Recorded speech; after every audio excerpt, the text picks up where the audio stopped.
How do you dance with danger without knowing his name? In 2 minutes, Kate Sullivan would be in the arms of the most dangerous man in Miami, feeling things she shouldn't feel. In 2 hours, she'd be strapped into a helicopter, flying over dark water toward an island she couldn't escape.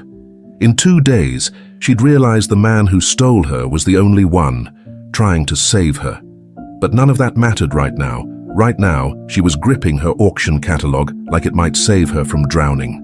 The Grand Maritime Hotel ballroom blazed with light, chandeliers throwing diamonds across the ceiling, men in tailored suits, women in gowns that cost more than cars, everyone glittering like they had something to prove. Kate adjusted the strap of her cherry-red silk dress, her fingers trembling slightly as she smoothed the fabric over her hip. The thought hammered through her mind with each careful step. I don't belong here. This wasn't her world.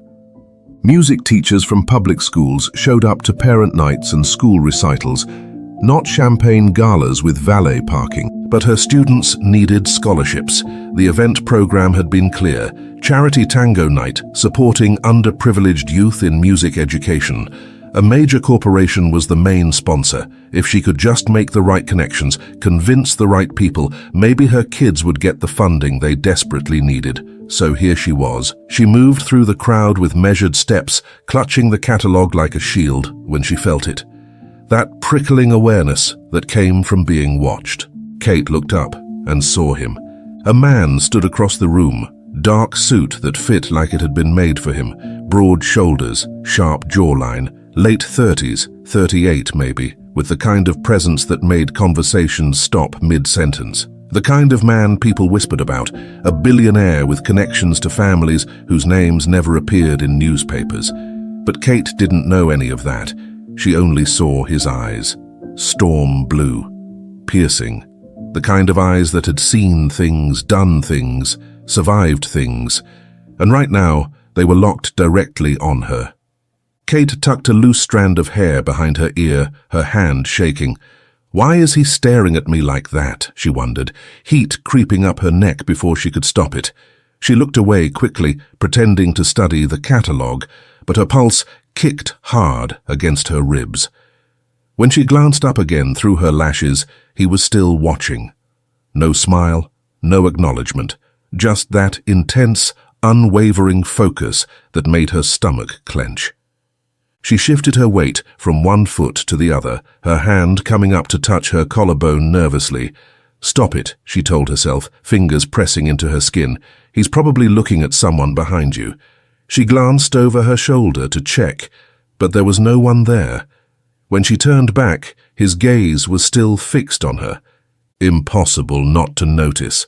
The man walked like he owned every room he entered. The distance between them felt electric. 20 feet, 15. He was moving. Toward her. Deliberate steps. Predatory grace. Kate's hands tightened around the catalogue until her knuckles went white, her breath catching in her throat. I should move, she thought, panic fluttering in her chest. I should look away. But her feet stayed rooted to the marble floor. 10 feet. 5. And then the music changed. Ladies and gentlemen, the announcer's voice cut through the chatter, smooth and practiced. We invite you to join us for a traditional Argentine tango, a dance of passion, of connection. Find your partner. Couples began moving toward the dance floor. Kate took a step back, her shoulders dropping as she exhaled slowly. Perfect timing, she thought with relief, clutching the catalogue tighter. I'll just slip away and... Dance with me. The voice came from right beside her, deep, certain, not a question. Kate turned and found him standing close enough that she caught the scent of him. Cedar and sandalwood, something dark and masculine that made her head spin. Her breath caught in her throat, sharp and sudden. I don't... Yes, you do. His hand extended between them, palm up, waiting. I saw you earlier, the way you moved through the room. You know how to dance. She bit her lip, worrying the flesh between her teeth. How does he know that? The question pounded through her. How long has he been watching me? Her free hand came up instinctively, fingers touching the base of her throat, where her pulse hammered visibly. "One dance," he said quietly, his voice dropping lower. "That's all I'm asking." Her hand moved before her brain could stop it, reaching out like it had a mind of its own. His fingers closed around hers, warm, calloused, strong, and then he was guiding her toward the dance floor. The tango music began, slow, sensual, dangerous. His hand found the small of her back, pulling her close with controlled strength. His other hand held hers firmly, fingers laced through her own. The position put them inches apart, close enough that Kate could feel the heat radiating from his body through the thin silk of her dress. "Relax," he murmured, his breath warm against her temple. "Follow my lead." She drew in a shaky breath, her chest rising and falling too quickly. "Relax," she thought incredulously, "with him touching me like this?" But her body obeyed before her mind could protest. Years of dance classes kicked in, muscle memory. When he stepped forward, she stepped back. When he turned, she turned with him. They moved together, like they'd done this 100 times before. His hand on her back was firm, possessive, guiding her through the steps with confidence that bordered on command, each movement deliberate, each touch precise, his fingers spread wide across the curve of her spine. And Kate felt heat bloom low in her belly, despite every rational thought screaming at her to pull away. She pressed her lips together hard, trying to focus on the steps, on anything except the way his thumb was tracing small circles against her back. "This is too much," she thought desperately. "Too close. I don't even know him." But she couldn't stop. He spun her suddenly, pulling her back against his chest, his arm wrapped around her waist from behind, holding her there for 2 beats of music that felt like an eternity. Kate's hands came up instinctively, gripping his forearm where it crossed her stomach. She could feel every inch of him pressed against her back, could feel his heart beating against her shoulder blade, could feel his breath ghosting across the curve of her neck. "But I can feel our chemistry." His hand moved, fingers tracing up her spine with maddening slowness, leaving a trail of fire in their wake. The music swelled around them. Other couples moved across the floor, but Kate couldn't see any of them, couldn't think past the way his body moved against hers. The way his hands seemed to know exactly where to touch to make her forget every rational thought. She bit down on her lower lip hard enough to hurt, trying desperately to regain control. "Don't give him the satisfaction," she told herself fiercely. "Don't let him see how much he affects you." But he already knew. "I feel it," he continued, his voice a low rumble that vibrated through her. "And so do you." His thumb found her wrist, pressing against the spot where her pulse thundered. "Your heart is racing." His eyes dropped to her mouth. "Your breathing changed." He pulled her impossibly closer, their bodies flush from chest to hip. "Your body knows what your mind won't admit yet." Kate's hands fisted in the fabric of his jacket, crumpling the expensive material. "What is wrong with me?" she thought wildly. "He's a stranger, an arrogant, presumptuous stranger who thinks he can have whatever he wants." But her traitorous body leaned into him instead. Near the ballroom entrance, unnoticed by Kate, 2 men in ill-fitting suits pushed through the crowd. One held up his phone, showing something to the other. A photograph. Kate's photograph. They scanned the room with methodical precision. Hunters looking for prey. But Kate didn't see them. She only saw him. His hand tightened on her waist as he spun her again. His fingers traced along her hip, then up her side, lingering at her ribs before sliding back down. Each touch deliberate, calculated, designed to break her resistance. And it was working. The music built toward its climax. He pulled her into a dramatic dip, his face hovering inches above hers. Kate's breath caught. For a moment, she thought he might kiss her right there on the dance floor. Instead, he pulled her back up, his mouth finding her ear. "What's your name?" he asked, though something in his voice suggested he already knew.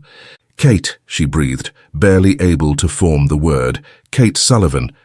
"Kate." He said her name like he was tasting it, like it meant something. His hand slid possessively across the small of her back. "I'm Gabriel." The music swelled, the final crescendo approaching. "When this song ends," he murmured against her ear, his lips brushing the sensitive skin there, "you're going to walk out of this ballroom with me. Not because I'm asking, but because you already want to." Kate's chest heaved, her breathing coming too fast, too shallow. She pressed her free hand against his chest, feeling his heart beat steady and strong beneath her palm. This is insane, she thought, her mind racing. He's a stranger. I came here for scholarships, not to be seduced on a dance floor. "I shouldn't," she whispered. "But you will." His thumb traced her lower lip, a touch so intimate it stole her breath. "Because you've been looking for a reason to leave since you arrived.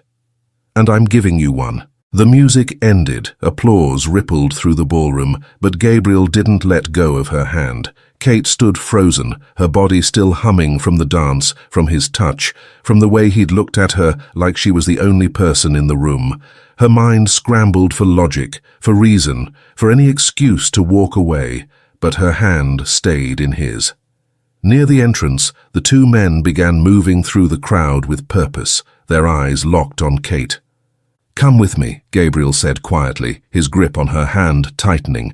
Not forceful, but certain, absolute. "Is this crazy?" The question raced through her thoughts, terrified and thrilling all at once. "Am I really going to follow him?" "Okay," Kate heard herself say, the word barely audible. "Okay."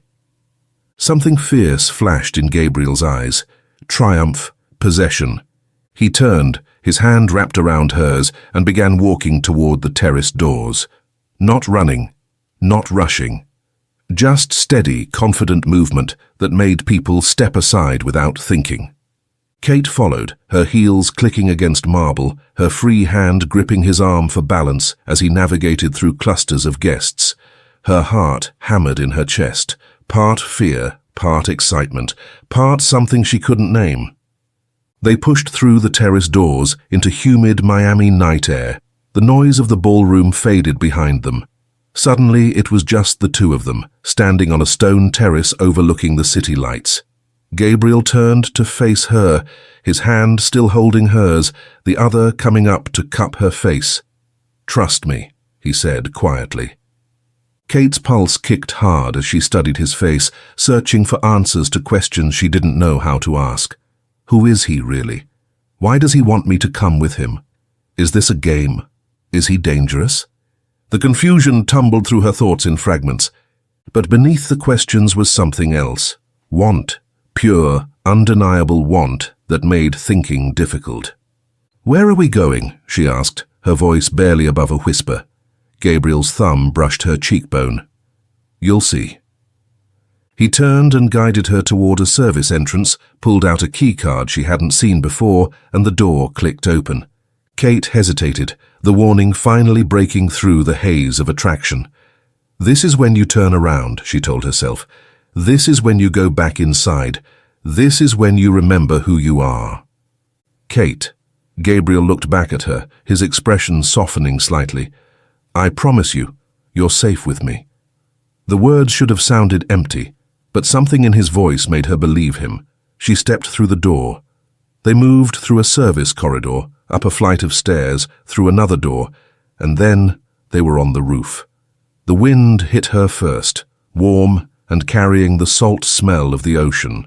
The city sprawled below them, a sea of lights against the dark Atlantic, and in front of them sat a helicopter. Kate stopped dead, her breath catching as she stared at the machine, sleek and black, its blades still, waiting. Wait. What?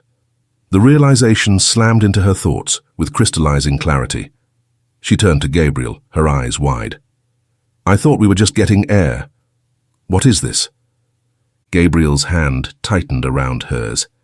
"The view is incredible from the air," he said calmly, his other hand finding the small of her back, guiding her forward.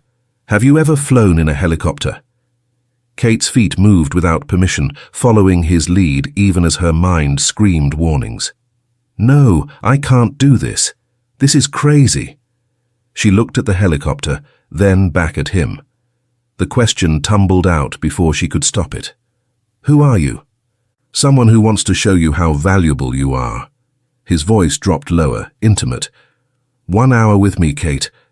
That's all I'm asking." She bit her lip, her hand trembling in his. This is insane. The protest formed weakly in her mind. You don't just get in a helicopter with a stranger. This is how people disappear. "Just 1 hour?" she heard herself ask. Gabriel's mouth curved into that almost smile that made her stomach flip. 1 hour is all I need. Kate looked at the helicopter, then back at the door they'd come through. She could still go back. She could still walk away. She could still pretend none of this had happened. "Okay," she whispered, the word feeling like jumping off a cliff. "Just 1 hour." Gabriel's eyes lit with something fierce as he opened the helicopter door and helped her inside. Kate climbed in, her hands shaking as she settled into the seat. The leather was soft, expensive. Everything about this was expensive. The interior smelled like money and danger and something she couldn't name. Gabriel climbed in beside her, reaching across to help her with the seatbelt. His hands brushed against her waist, her thighs, sending electricity racing through her despite the fear starting to creep in. The pilot began flipping switches. The engine whirred to life. The blades started turning. Kate looked out the window at the city below, at the building growing smaller, at the point of no return approaching faster than she could process. Gabriel's hand found hers again and squeezed once. The helicopter lifted off the roof.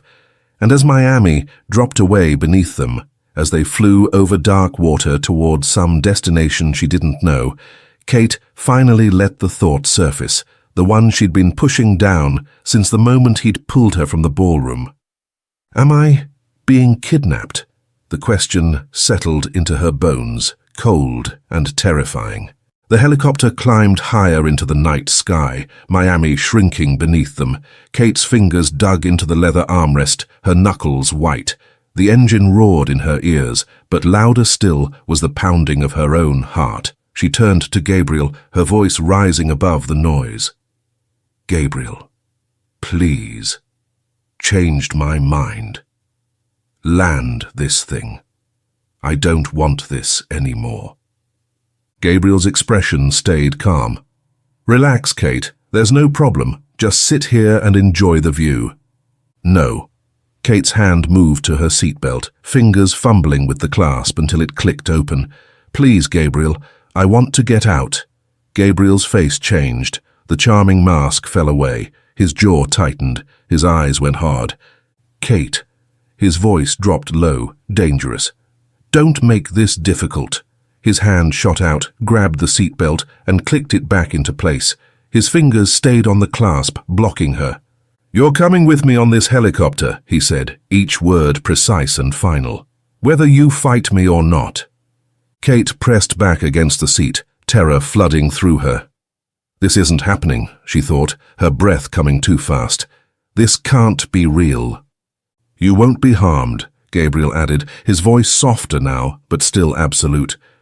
"I promise you that." The city dropped away beneath them. Buildings became toys, streets became ribbons of light. The ocean stretched dark and endless to the east. Kate stared out the window, her reflection ghostly in the glass. Her carefully styled hair was coming undone. Her makeup smudged from the wind. Her red dress that had made her feel elegant now felt like a costume. She looked like a woman who'd made a terrible mistake. The helicopter climbed higher. The noise of the engine settled into a steady roar. The lights of Miami began to shrink, becoming just another glow against the darkness. Kate forced herself to turn away from the window, to look at Gabriel, to ask the question that was tearing through her mind with increasing terror. "Where are you taking me?" Her voice came out steadier than she felt, anger cutting through the fear. Where? Gabriel's eyes met hers. Storm blue in the dim cabin light. Unreadable. Absolute. Somewhere. No one will find you. The words landed like physical blows.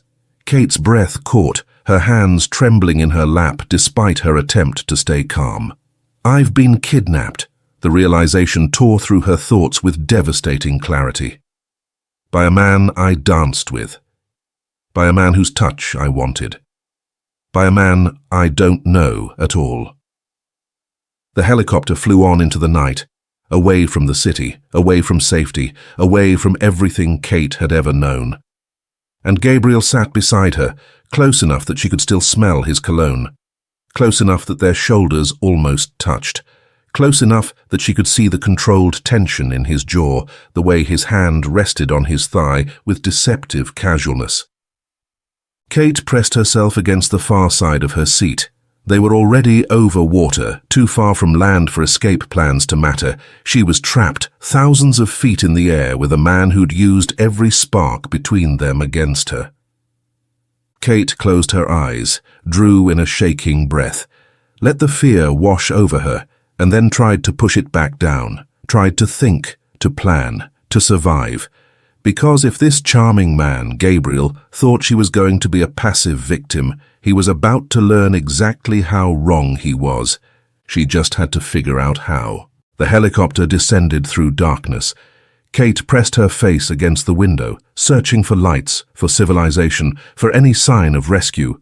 Nothing, just black ocean stretching endlessly below. Then she saw it, a shape rising from the water.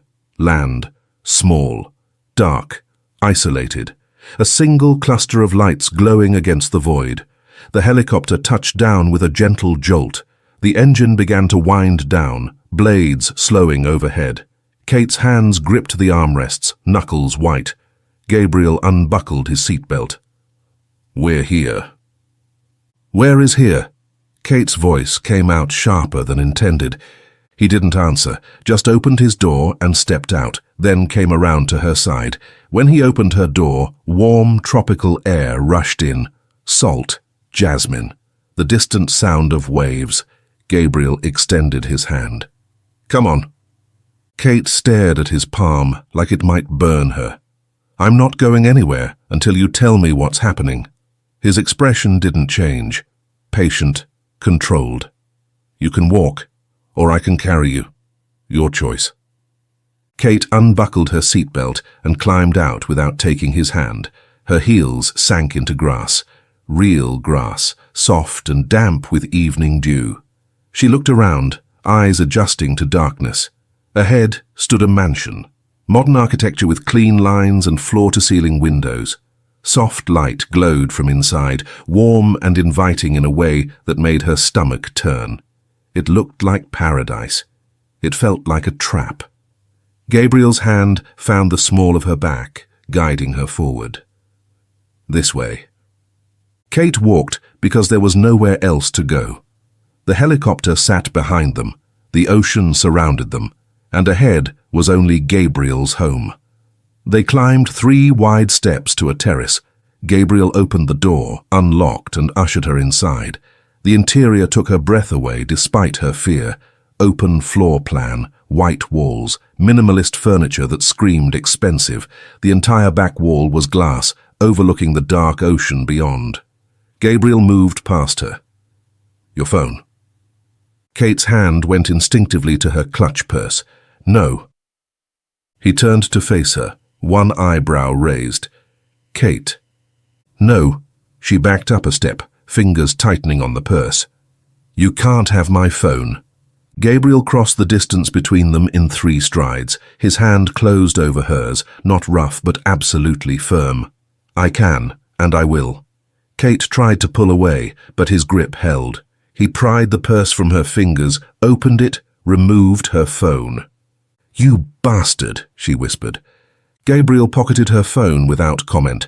Then his hand came up slowly, fingers brushing her cheek with surprising gentleness. Kate flinched, but didn't pull away. Couldn't move.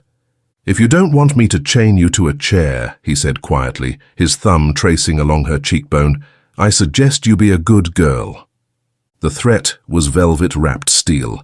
Kate's breath caught, her whole body going rigid. He released her and moved toward the open kitchen, rolling up his sleeves as he walked. His movements were casual, controlled, like he hadn't just stolen her last connection to the outside world. He opened the refrigerator with practiced ease. "Are you hungry? I can make us something." Kate stared at him, at the normalcy of the gesture, at the complete disconnect between his words and reality. She forced sound past her tight throat. "You kidnapped me, and now you want to make me dinner." Gabriel pulled out vegetables, eggs, cheese, set them on the counter with efficient movements. Kidnapping is such a harsh word. He glanced at her, that infuriating almost smile on his lips. "Let's say I'm hosting you instead." "Hosting?" Kate's voice rose, despite her attempt at control. She took a step toward him, hands clenching into fists. "You just threatened to chain me to a chair. You call that hosting?" "I'm trying to be polite, Kate." Gabriel's expression hardened slightly. He set down the knife he'd been reaching for. "Don't push me." The anger that had been building exploded. Kate closed the distance between them and slapped him. Hard. The sound cracked through the quiet house. Gabriel's head turned with the impact, his cheek reddening where she'd struck him, but when he looked back at her, his eyes were absolutely calm.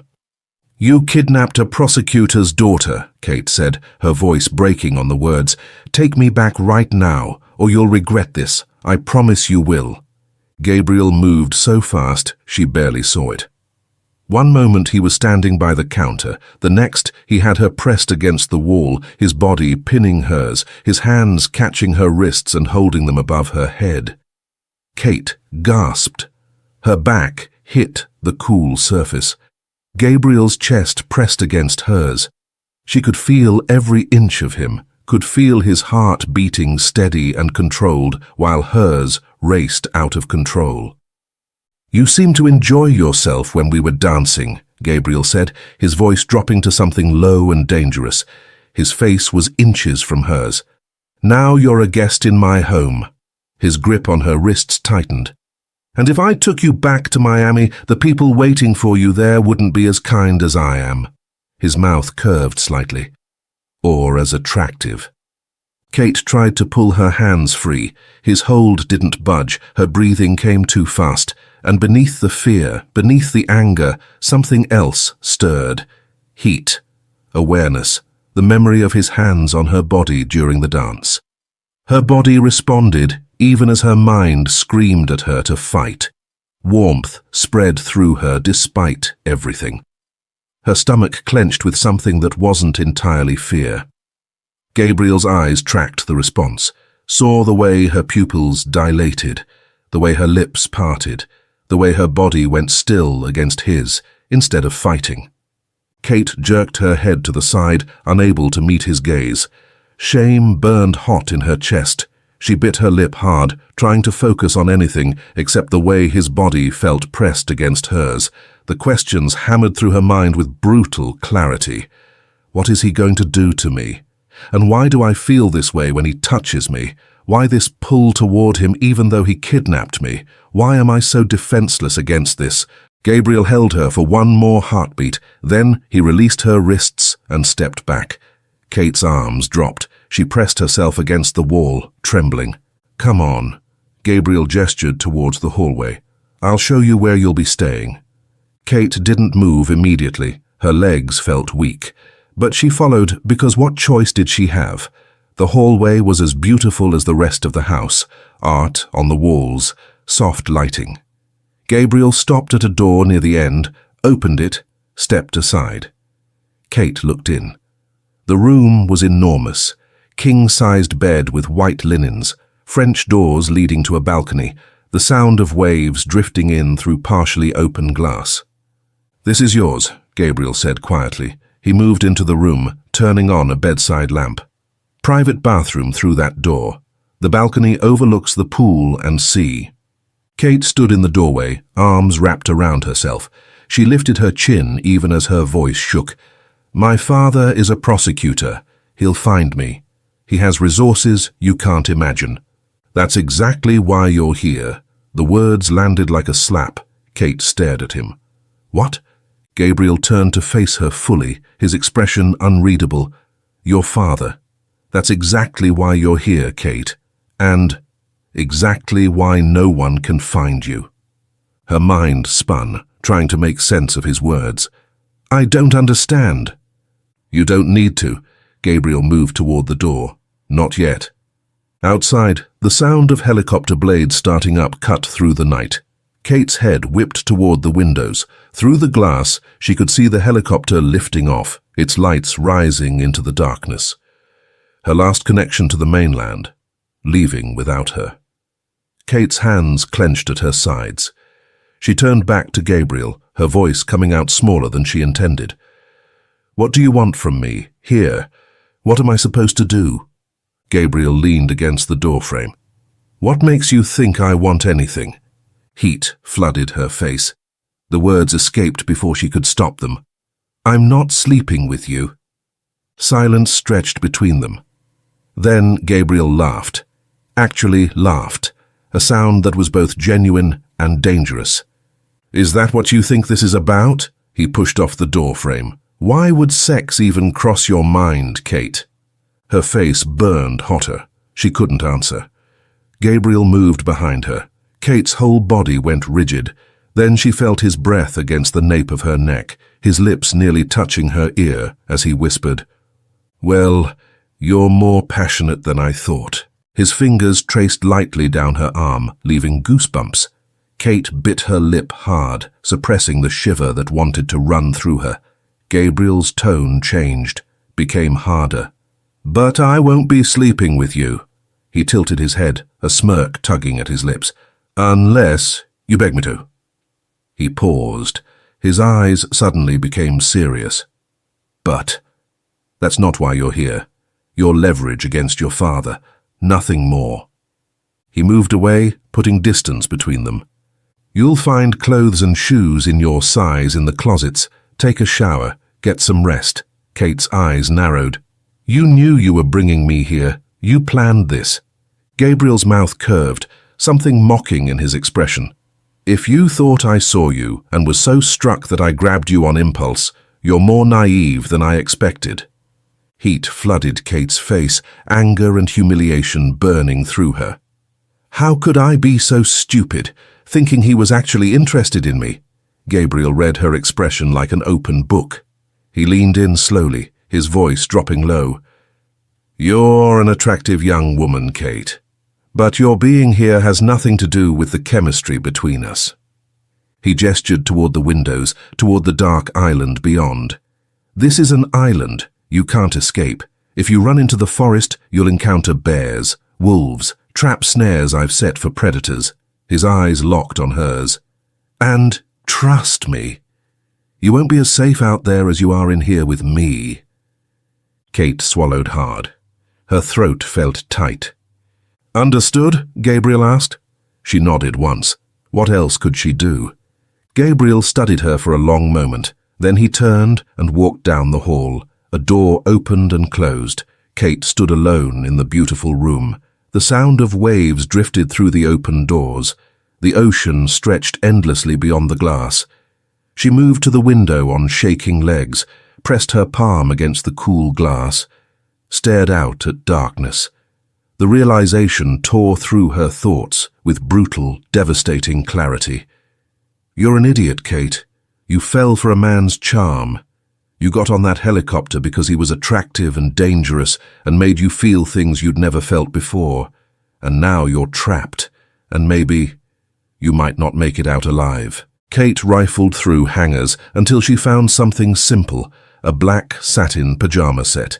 The fabric was soft, expensive. The neckline dipped lower than she'd normally choose, but it was better than sleeping in her dress. She changed quickly, trying not to think about whose clothes these had been, trying not to think about anything at all. She climbed into the massive bed. The sheets were cool and clean. The mattress was perfect, and she hated all of it. Sleep didn't come. Kate stared at the ceiling, her mind racing in endless circles. Her father would be looking for her by now. He'd call the police, the FBI, he'd move heaven and earth to find her. But Gabriel had been so calm, so certain, like he'd planned for that too. An hour passed, maybe 2. Kate gave up on sleep and threw back the covers. She moved through the room on bare feet, silent on the hardwood. The balcony doors were unlocked. She pushed them open wider and stepped out. Cool night air hit her skin. The ocean stretched endlessly before her, dark and vast under the stars, beautiful, peaceful, a prison. Kate gripped the railing, testing it, solid. The drop to the ground below was at least 15 feet. Even if she jumped, where would she go? Into the forest Gabriel had warned her about. Into the ocean. She moved back inside, closing the doors behind her. Her bare feet padded silently down the hallway. She tried other doors, guest rooms, a bathroom, all unlocked, all empty. No locked doors, just expensive silence, the distant sound of the sea, and 2 guards patrolling the beach below. It didn't make sense. Why kidnap her just to leave everything open? Kate made her way down the stairs, her hand trailing along the smooth banister. Soft light glowed from the main floor, and then she heard it. Music, classical, violin and piano, flowing through the house like water. She followed the sound to the kitchen and stopped in the doorway. Gabriel stood at the counter, his back to her. He'd changed too, dark pants, a white t-shirt that showed the lean muscle of his shoulders as he moved. He was making something. A sandwich, she realized, methodical movements, precise. A glass of red wine sat beside him, half empty. He must have sensed her presence because he spoke without turning around. Couldn't sleep. Kate's hand came up to her throat, fingers pressing against her pulse. No. Gabriel glanced over his shoulder, his eyes tracking down her body and back up. That infuriating almost smile curved his lips. Your pajamas suit you. Heat flooded her face. Kate rolled her eyes and moved to the kitchen counter, sitting on one of the tall stools with as much dignity as she could manage. Who are you? Really? Gabriel turned fully now, leaning back against the counter. He picked up his wine glass, that strange smile still playing on his lips. He reached for another glass, poured wine into it with careful precision, and set it in front of her. You might regret not eating the sandwich I made, he said quietly. And if you want, I won't mind if you take a bite of mine. Kate pushed the glass away slightly. You didn't answer my question. She lifted her chin, meeting his eyes. Are you mafia? A criminal? What exactly are you? Gabriel picked up the sandwich he'd been making and moved around the counter. He set it in front of her, then took the stool across from her. He took a sip of his wine, watching her over the rim of the glass. A little bit of everything, he finally said. His voice was calm, controlled. But think about this, Kate. As much as I brought you here by force, you're safer right now than you'd be anywhere else. Kate's fingers tightened around the wine glass stem. That doesn't answer anything. It answers enough. Gabriel's voice was flat, final, closing the door on further questions. Silence stretched between them. Kate stared at the sandwich, her stomach betraying her with a quiet growl. She hadn't eaten since noon. Hours ago. A lifetime ago. Why were you at the gala? She asked, reaching for the sandwich despite herself. Was it for me? Gabriel's smile widened slightly, genuine amusement flickering in his eyes. I organized the gala. Kate's hand froze halfway to her mouth. She set the sandwich down. What? The charity event, the scholarships for underprivileged youth in music education. Gabriel took another sip of wine. That was my foundation. Are you Gabriel Dawson, the billionaire? She whispered. Shock rippled through her. Kate leaned back, her mind trying to process what he was saying. You're the one giving the scholarships? Her voice rose slightly. A criminal billionaire? Children are studying on scholarships from a criminal. Were you planning to turn them into criminals too? Gabriel exhaled slowly. He set his glass down with controlled precision. Kate, you're asking too many questions and making too many judgments. His voice hardened slightly. Let me eat my meal in peace. And if you don't finish what's in front of you, I'm going to eat yours too. Kate bit her lip, her hands clenching in her lap. She picked up the sandwich and took a bite. It was good. Better than good. The realization annoyed her even more. She chewed slowly, washing it down with wine, but her eyes never left Gabriel. She watched the way he moved, the controlled precision, the careful calm that seemed practiced, deliberate. Her gaze drifted past him to the wall behind, and that's when she saw it. A photograph in a simple black frame. 2 men. One was Gabriel, younger, maybe in his 20s. The other was a boy, late teens, with the same sharp features and dark hair. They were laughing at something off camera. Kate swallowed her bite of sandwich. Who's that? Gabriel followed her gaze. Something flickered across his expression. My brother Nate. Is he here too? On the island, she asked. No, Gabriel's voice went flat. He died 5 years ago. The words landed heavy between them. Kate set down her sandwich, her appetite vanishing. I'm sorry. She paused, then asked quietly, How? Drugs. Gabriel picked up his wineglass, staring into the dark liquid. Fentanyl. Kate froze. Her breath caught in her throat. She swallowed hard, the wine suddenly tasting bitter on her tongue. I lost 2 students this year, she heard herself say. Her voice came out smaller than intended. To the same thing.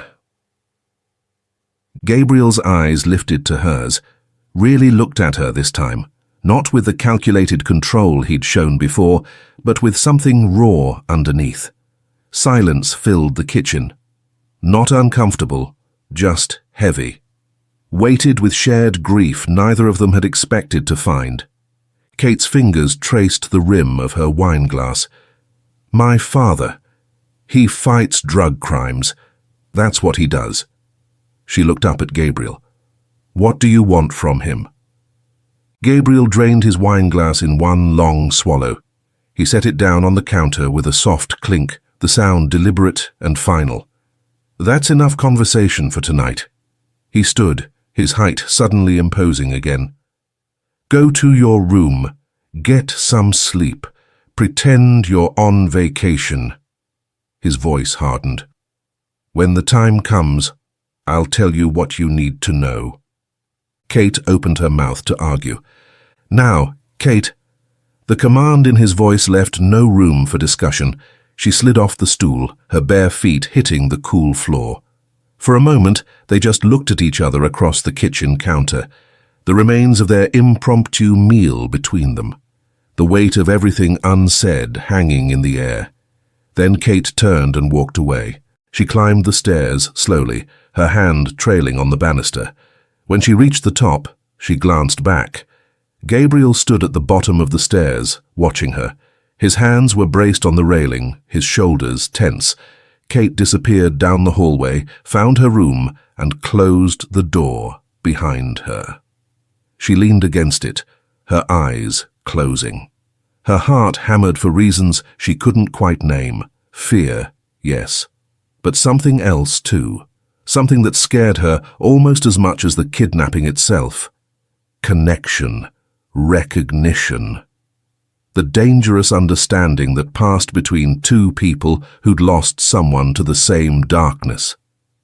Downstairs, Gabriel remained at the base of the stairs for a long moment after Kate disappeared, his hands clenched around the railing until his knuckles went white. He moved back to the kitchen, poured himself another glass of wine, and drank it too fast. Keep her alive. Don't touch her. The thought hammered through his mind like a command, because touching Kate Sullivan would complicate everything, and complications got people killed, even if she looked at him with those eyes that saw too much, even if she'd shared something tonight, that grief, that loss, that made her feel dangerously real instead of just leverage. Gabriel finished his wine and set the glass in the sink. Upstairs, Kate was safe, locked away in that beautiful room. And that's where she needed to stay, for both their sakes. Daniel Sullivan had been a prosecutor for 23 years. He'd put away murderers, traffickers, men who destroyed families without a second thought. None of it prepared him for this moment. The knock on his office door came at 11:47 p.m. Two men stood in the doorway. Suits, badges, the kind of controlled expressions that meant bad news. "Mr. Sullivan, we need to speak with you. It's urgent." Daniel set down his pen slowly. "What's this about?" The taller agent met his gaze directly.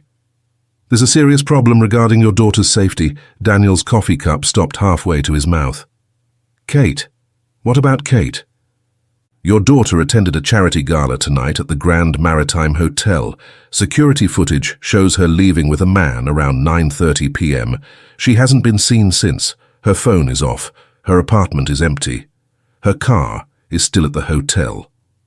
Daniel's hands gripped the edge of his desk, knuckles going white. Who did she leave with?" The second agent pulled out a photograph and placed it on the desk. Gabriel Dawson. Dark suit. Sharp features. Eyes that gave nothing away. Daniel stared at the image, his blood running cold. "Dawson. You know him?" "I know of him. He's connected to the Russo family. We've been building a case, fentanyl trafficking through the ports. All the evidence points to Luca Russo's organization, and Dawson is his right hand."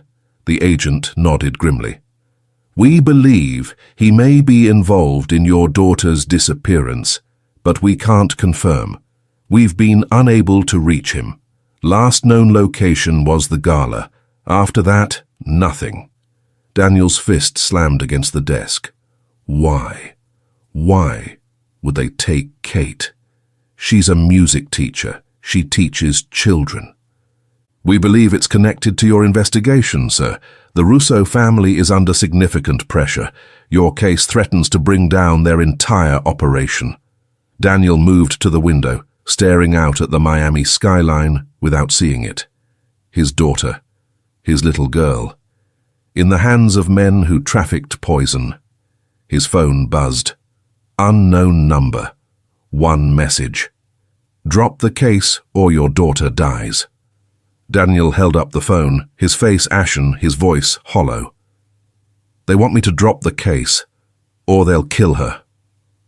The agents exchanged a look. The second one was already reaching for his phone, calling for tech support to trace the message, but Daniel just stood there, staring at the screen. "Kate. They have Kate, and I can't save her." Across the city, in a gated estate overlooking Biscayne Bay, the night was just as dark. Luca Russo stood on the terrace, a glass of aged whiskey in his hand. The Miami skyline glittered in the distance. Palm trees swayed in the warm breeze. The pool glowed turquoise behind him, but Luca saw none of it. Hadn't truly seen anything for 5 years. He turned and walked inside, his footsteps echoing on marble floors that cost more than most people earned in a lifetime, past priceless artwork, past furniture shipped from Italy, past all the trappings of wealth that meant absolutely nothing. He stopped in front of a small alcove near the library, a shrine. Simple, elegant, a single photograph in a silver frame, candles that were lit fresh every morning, a small vase of white roses that were replaced every 3 days. His son, Antonio, frozen forever at 22 years old, smiling at the camera with that crooked grin that had broken hearts across 3 continents. Luca's fingers brushed the cool glass of the frame. His jaw tightened. His eyes, dark and cold, stared at the image of the boy he'd raised. The boy he'd loved more than anything in this world. The boy who died in prison, alone, surrounded by enemies, put there by a prosecutor who'd built his career on destroying the Russo family. Daniel Sullivan. Luca picked up his phone from the nearby table, dialed a number he knew by heart. 3 rings passed before the line connected. Gabriel's voice came through, controlled and careful. Luca. Luca swirled the whiskey in his glass, watching the amber liquid catch the candlelight. Gabriel. His voice was silk over steel. I heard you took the girl. I had men ready for that job. Gabriel's response came after a moment, measured and deliberate. Your men would have drawn attention. I handled it quietly. And where are you now? Luca's tone sharpened. Somewhere that won't attract notice. Silence stretched across the line. When Luca spoke again, his voice had cooled. All right, Gabriel, I trust you. But his eyes told a different story. Luca nodded slowly, though no one was there to see it. He turned back to the shrine, his eyes fixed on his son's photograph. Sullivan took my boy from me, put him in a cage with animals, left him there to rot. His voice dropped lower, colder. Now I take his daughter. Eye for an eye, the oldest law there is. Gabriel's voice came through the phone, carefully neutral. What's the plan? Luca set down his whiskey glass. The crystal caught the candlelight, throwing small rainbows across the shrine. First, we use her as leverage. Pressure Sullivan to drop the investigation. Every piece of evidence is gathered, every witness he's cultivated. I want it all destroyed. Luca paused, letting the words settle. Make him understand what it feels like to be helpless while someone you love suffers. Gabriel waited a beat before responding. And after that? Luca's expression didn't change, but something shifted behind his eyes, something dark and final. After the case is dead, after Sullivan has tasted true despair, Luca's fingers traced his son's photograph one last time. Kill the girl. The line went quiet. Luca could hear Gabriel's breathing on the other end, slow and controlled. Luca's voice hardened, his grip tightening on the phone. Did you hear me, Gabriel? When this is over, she dies. No loose ends. No mercy. Daniel Sullivan destroyed my family. Now, I destroy his. Gabriel's response came flat and obedient. Understood. The house was silent at 3 a.m. Gabriel moved through the darkened hallway, his footsteps barely audible on the hardwood floor. He stopped outside Kate's door, his hand hovering over the handle for a moment before he pushed it open just enough to see inside. Moonlight spilled through the open balcony doors, casting silver shadows across the room. Kate lay curled on her side in the massive bed, one hand tucked beneath her pillow, her dark hair spread across the white sheets.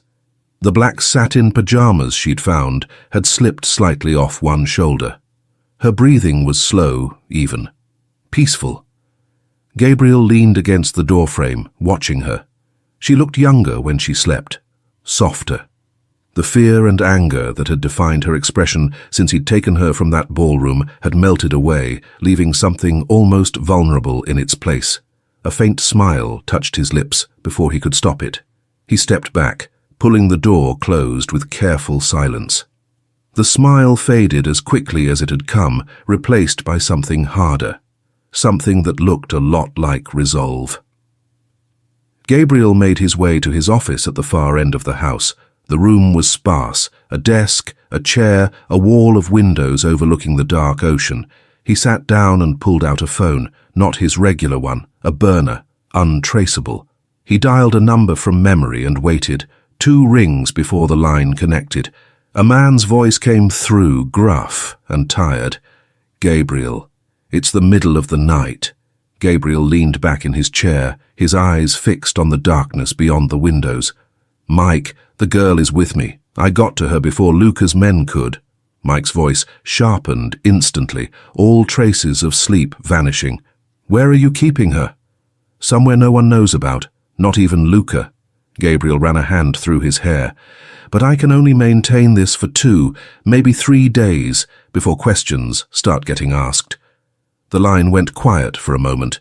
When Mike spoke again, his voice was careful, measured. We'll reach out to Prosecutor Sullivan, try to coordinate with you. But Gabriel—" He paused, and Gabriel could hear the warning in the silence. "You've given 5 years to this operation. 5 years undercover. Don't throw it all away because of a girl." Gabriel's grip tightened on the phone. "I need to keep her alive, Mike. That's not negotiable." Mike exhaled slowly on the other end. "Just be careful. Luca trusts you more than anyone. If he starts to suspect—" "He won't." Gabriel's voice came out harder than he intended. "I know what I'm doing." He ended the call before Mike could respond. Gabriel walked to the window and pressed his palm against the cool glass. He would keep her alive, even if it meant betraying everything he'd built, even if it meant dying himself. A human life, this young, innocent woman's life, was worth more than anything. Kate's eyes snapped open in the grey light before dawn, her heart already racing with a plan that had kept her half awake most of the night. The bedroom was still wrapped in shadows, the ocean beyond the balcony doors, nothing but a dark void stretching toward the horizon. She lay motionless for a long moment, listening to the silence of the house, calculating her next move with the kind of desperate clarity that only comes to someone who has no other options left. "Get out," she told herself, throwing back the covers. "Get out now, before he wakes up." She threw off the silk covers and padded across the cool tile floor on bare feet, her light brown hair tangled and wild from a restless night. The black satin pajamas whispered against her skin as she moved. They weren't ideal for an escape, but there was no way in hell she was attempting this in last night's gown. The balcony doors opened without a sound.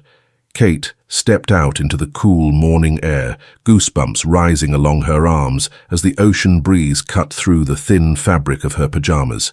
She peered over the railing, her green eyes narrowing as she assessed the drop. 12 feet, maybe 15 to the manicured lawn below. The grass looked soft enough. She'd landed worse jumps in gymnastics as a kid. This was her shot, her only shot. Kate swung one leg over the iron railing, then the other, her fingers white-knuckling the bars as she lowered herself down. The metal was cold against her palms, slick with morning dew. Her arms burned with the effort of holding her own weight, muscles trembling as she dangled in the grey dawn light, and she let go. The landing was worse than she'd calculated. Kate hit the grass hard, her left ankle twisting beneath her at an angle that sent white-hot pain lancing up through her calf and into her knee. She bit down on her lip to keep from crying out, tasting copper as she rolled onto her side and pushed herself up onto her hands and knees. Her ankle throbbed with every heartbeat. Not broken, she didn't think, but definitely not good. Kate lifted her head, ready to run anyway, ready to crawl if she had to, and froze. Gabriel was sitting on the terrace, not 10 feet away from where she'd landed. He looked like something out of a magazine, spread for expensive whiskey or Italian sports cars, the kind of image designed to make women forget their own names. He'd obviously just gotten out of the pool. Water still streamed down the bronzed expanse of his chest, catching the first golden rays of sunrise and turning his skin to burnished copper. A white towel was slung carelessly low across his hips, and he held a coffee cup in one hand with the lazy confidence of a man who had absolutely nowhere else to be. His blue eyes, that impossible, unfair shade of blue that seemed to shift between storm and sky depending on the light, watched her with barely concealed amusement. A slow, devastating grin spread across his face. He set down the coffee cup with deliberate care and tilted his head, water droplets sliding down the sharp line of his jaw. "You know, there's a front door. Stairs, too. I even left them unlocked." His mouth curved with dry amusement. "But I guess climbing down a balcony in pajamas is more your style." Kate tried to push herself to her feet, but the moment she put weight on her left ankle, it buckled beneath her. She went down hard on one knee, a hiss of pain escaping through her clenched teeth. "Who swims at dawn?" she muttered, glaring up at him through the pain. "What are you, training for the Olympics?" Gabriel was on his feet before she could try again. He crossed the distance between them in 3 long, unhurried strides, water still glistening on the defined muscles of his shoulders and arms. Up close, Kate could see the faint scars that mapped his torso, a thin white line across his ribs, another curved around his left hip, stories written in violence that she didn't want to read. "Every morning at 6, he said, answering her question with a shrug.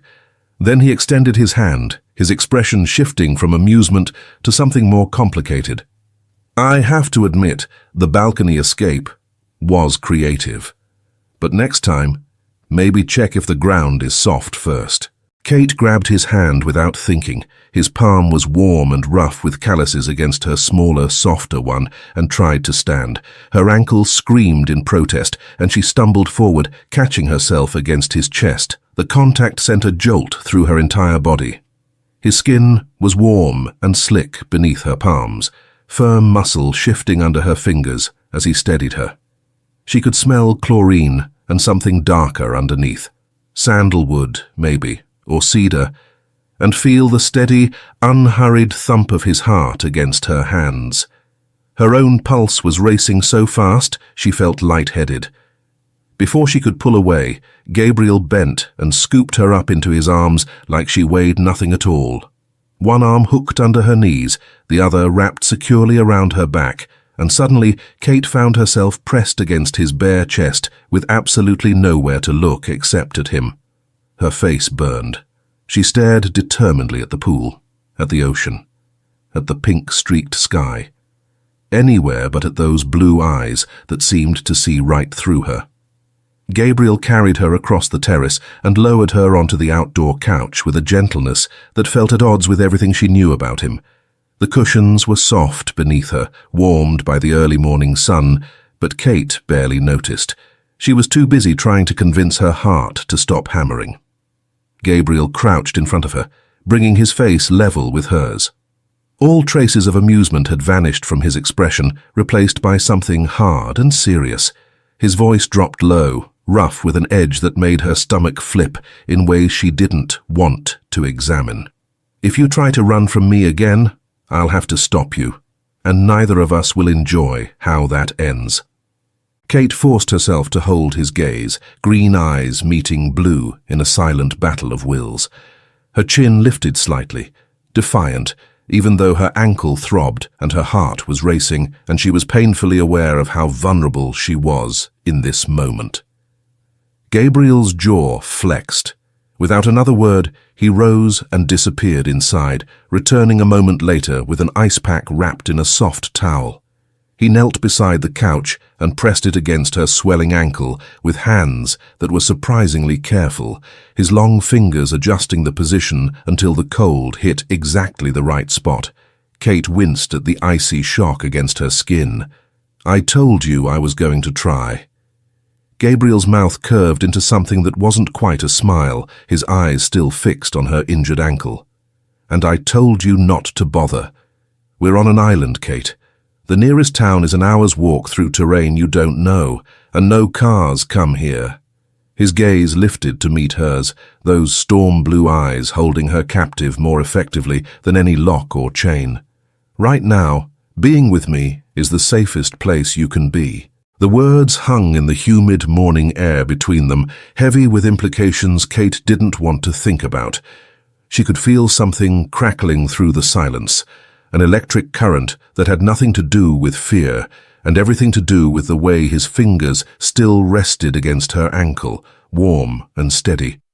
She broke eye contact first, hating herself for it. "What do you want from my father?" Gabriel's hands stilled on the ice pack, and Kate watched his expression shutter closed like a door slamming shut. All the warmth, all the teasing, gone in an instant. "That's not something I'm going to discuss with you." Frustration surged through Kate's chest like a wave crashing against rocks. "So what am I supposed to do? Just sit around here playing hostage while you make cryptic threats? Everyone in Miami is probably looking for me right now. They'll find this place eventually." Gabriel actually laughed at that, a low, rumbling sound that seemed to vibrate through the morning air. He shook his head, water droplets flying from his dark hair, and gestured expansively at the infinity pool, the stunning ocean view, the pristine terrace with its expensive outdoor furniture. "You've been watching too many movies. Most kidnapping victims don't get accommodations like this." His voice dropped, losing its teasing edge. "You could be in a basement somewhere with men who would do things I won't even describe. Instead, you're here." He rose to his full height, and Kate had to tilt her head back to keep looking at him, all 6-foot-something of bronzed muscle and quiet menace silhouetted against the brightening sky. "Can you walk? Come on. I'll make breakfast. My omelettes are good." Kate turned her face away, her jaw set in stubborn silence. Gabriel's voice dropped to something teasing, almost playful. "Fine. I suppose you want me to carry you again?" Kate was on her feet before he finished the sentence, biting back a gasp as pain shot through her ankle. "I can walk." She followed him through the house toward the kitchen, limping slightly, but refusing to show weakness. The hallway was filled with soft morning light that filtered through tall windows, casting golden rectangles across the hardwood floors. Everything was elegant, understated, designed to impress without trying too hard. Gabriel's voice floated back to her as he walked, his bare feet silent on the polished wood. "You danced well last night. Where did you learn tango?" Kate lifted her chin, a spark of defiance cutting through her exhaustion. "I didn't. I just followed your lead." Gabriel stopped walking, turned slowly to face her, his blue eyes darkening with something that made Kate's breath catch. His voice dropped. "You followed my lead?" Kate held his stare even as heat crept up her neck. "You knew what you were doing. I figured if I matched you, no one would notice I was faking it." Gabriel studied her for a long moment, his gaze traveling over her face, her tangled hair, the stubborn set of her jaw. Then he shook his head and continued toward the kitchen. "Trouble," he muttered under his breath. "Nothing but trouble." Gabriel moved to the stove and started cracking eggs into a bowl, his movements easy and practiced. Kate leaned against the doorframe, watching him work despite herself. The light caught the water still glistening on his back, highlighting every defined line of muscle, and she found her gaze tracing the contours of his body before she could stop herself, the broad shoulders tapering to a narrow waist, the way his biceps flexed as he whisked the eggs, the confident economy of his movements. Gabriel didn't turn around, but his voice carried a knowing edge that made Kate's cheeks flush. "If you keep looking at me like that, this omelette is never going to get made." Kate jerked her eyes away, her face heating. "I wasn't looking at you." Gabriel shot her a look over his shoulder, one dark eyebrow arched in obvious disbelief. "You were." He set down the whisk and crossed the kitchen in 3 unhurried strides. Kate backed up instinctively and found herself pressed against the cool marble of the counter, Gabriel's hands planted on either side of her, his bare chest inches from her face. He leaned in close enough that she could count his eyelashes, close enough that his breath ghosted warm across her lips. His voice dropped to a murmur that seemed to resonate somewhere deep in her chest. "I think you were definitely looking." Kate's heart slammed against her ribs so hard she was sure he could hear it.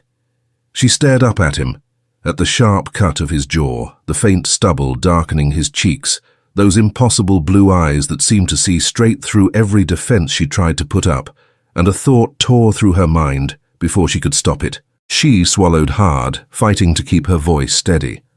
"I think you should put on a shirt." Gabriel's smirk widened into something that made her stomach flip. He pushed off the counter with lazy grace and walked toward the hallway, calling back over his shoulder. "Fine. Don't burn my eggs." The second he disappeared around the corner, Kate moved. Her green eyes swept the kitchen with sharp focus, landing on the wooden knife block beside the stove. She grabbed the smallest blade, a paring knife with a 4-inch blade, and slid it into the waistband of her pajamas at the small of her back. the cold metal pressed against her spine like a secret, like a promise. Gabriel came back wearing a grey t-shirt that clung to his shoulders in a way that really shouldn't have been distracting. He slid a perfect omelette onto a plate and set it in front of her, then started on his own, moving around the kitchen with the comfortable ease of someone in their own territory. Kate picked at her food, watching him through her lashes, waiting, planning. Gabriel paused mid-bite, his fork hovering halfway to his mouth. "Where are you going?" Kate stood, moving toward the coffee maker on the far counter. "Getting more coffee. By the way, this is terrible. I prefer Ethiopian single origin with oat milk. This tastes like dishwater." Gabriel shook his head, a reluctant smile tugging at the corner of his mouth. "You really are trouble." Kate circled behind his chair, her heart pounding so hard she could feel it in her throat. Her hand trembled as she reached back and wrapped her fingers around the handle of the knife. In one quick motion, she pressed the blade against the side of his throat. Gabriel went completely still. A drop of coffee fell from his cup and splashed onto the white tablecloth. Then, impossibly, he smiled. Kate's voice shook despite her best efforts to sound commanding. "Give me the keys. Boat, car, whatever you have. Now." Gabriel took another bite of his omelette, chewing thoughtfully, completely unbothered by the knife pressed against his jugular. His voice came out calm, almost bored. "The boat doesn't work with a key. You'd need to know how to operate it. And there's no car." He swallowed and reached for his coffee. "Anything else?" Kate pressed the blade harder, feeling his pulse jump beneath the metal. "My phone. I'm calling my father." Gabriel set down his cup with exaggerated slowness, as if they were having a perfectly normal conversation over breakfast. "All right, Kate. You have me. A knife to my throat. I'm terrified." Sarcasm dripped from every syllable. "I suppose I have no choice. But I need to stand up first." He raised both hands in mock surrender, his blue eyes glinting with something that might have been amusement or might have been a warning. Kate's pulse hammered in her ears. Slowly. Gabriel began to rise from his chair, and Kate's hand slipped. The blade dragged across the side of his neck, opening a thin red line that immediately began to well with blood. Everything happened at once. Gabriel's hand shot up and caught her wrist in an iron grip. He twisted, and the knife clattered to the tile floor with a sound that seemed to echo through the entire house. Kate found herself spun around and slammed back against the kitchen island, Gabriel's body pinning hers flat, his hands closing around her wrists and forcing them up above her head. His face was an inch from hers, his breath coming hard, his eyes blazing with cold fury. Kate gasped for air, her chest heaving against his. She could feel every hard line of his body pressed against hers, his thighs against her thighs, his hips against her hips, his chest rising and falling with each controlled breath. Heat radiated off him like a furnace, and beneath the anger she could feel something else coiling between them, something dangerous and electric that made her skin prickle with awareness. Gabriel's voice dropped to something lethal, barely above a whisper. "You actually cut me." Kate lifted her chin, refusing to look away, even though her heart was threatening to pound straight out of her chest. "I told you I'd try." "You should have listened." Gabriel stared at her flushed cheeks, her tangled hair, the defiant spark in her green eyes. And something shifted in his expression. The corner of his mouth twitched, his grip on her wrists tightened. "You just earned yourself a punishment." Kate's eyes went wide, genuine fear flickering across her features for the first time. "You're going to torture me." Gabriel laughed, a low, dark sound that had nothing to do with humor. "Something like that." He released her wrists and dragged her across the kitchen toward a drawer near the pantry. Kate stumbled after him, too shocked to resist, and watched as he pulled out a pair of metal handcuffs that glinted silver in the morning light. Before she could react, he'd spun her around and cuffed her hands behind her back with practiced efficiency. He marched her back to the kitchen table and pushed her down into one of the wooden chairs. The cuffs clinked against the slats as he threaded them through, securing her in place. Gabriel returned to his own seat across from her, picked up his fork, and resumed eating his omelette as if absolutely nothing had happened. Kate stared at him in disbelief, her wrists already starting to ache from the cold bite of the metal. "You're just going to sit there and eat while I'm handcuffed to a chair." Gabriel didn't look up from his plate. "You tried to cut my throat. I'm finishing my breakfast. Consider it a lesson."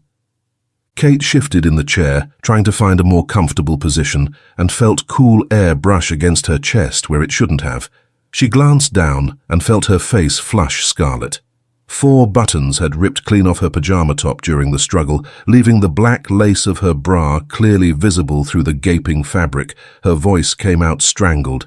"Gabriel, uncuff me. I need to cover myself." Gabriel's gaze flicked up from his plate. His blue eyes traveled slowly down to her exposed chest, lingered there for a long moment, then returned to her face with absolutely no change in expression. "I don't see a problem." Heat flooded Kate's cheeks and spread down her neck. "I can't sit here like this." Gabriel took another bite of omelette, chewing thoughtfully before he responded. "Your hands might be tied, but your tongue is still free. That's the real weapon I should be worried about." Kate yanked against the cuffs, the metal biting into her wrists. "This is humiliating." Gabriel set down his fork with a soft clink, rose from his chair. Kate's breath quickened as he crossed the kitchen toward her, each footstep slow and deliberate, his blue eyes never leaving her face. He stopped directly in front of her chair and leaned down, bringing his face so close she could feel the warmth of his breath ghosting across her cheek. His voice dropped to barely above a whisper, intimate and dangerous. "The girl who just held a knife to my throat is embarrassed because I can see her bra." Kate turned her face away, her cheeks burning so hot she felt lightheaded. Gabriel's hand rose slowly, his fingers brushed along the torn edge of her pajama top, tracing the gap where the buttons used to be, his touch so light it was barely there, but Kate felt it like a brand against her skin. Her breath stuttered. "What are you doing?" His eyes held hers, dark and unreadable. "Covering you up." His fingers lingered for one more moment before pulling away. "But the buttons are gone. You'll have to stay like this for a while." He straightened and walked back to his seat, picking up his fork like nothing had happened. His phone buzzed on the counter. Gabriel's entire demeanor shifted in an instant, the teasing gone, replaced by something tight and guarded that made Kate's instincts prickle with alarm. He glanced at the screen, his jaw tightening, and flipped the phone face down without answering. Kate watched him carefully, cataloguing the tension in his shoulders, the way his fingers had tightened around his coffee cup. "Shouldn't you answer that?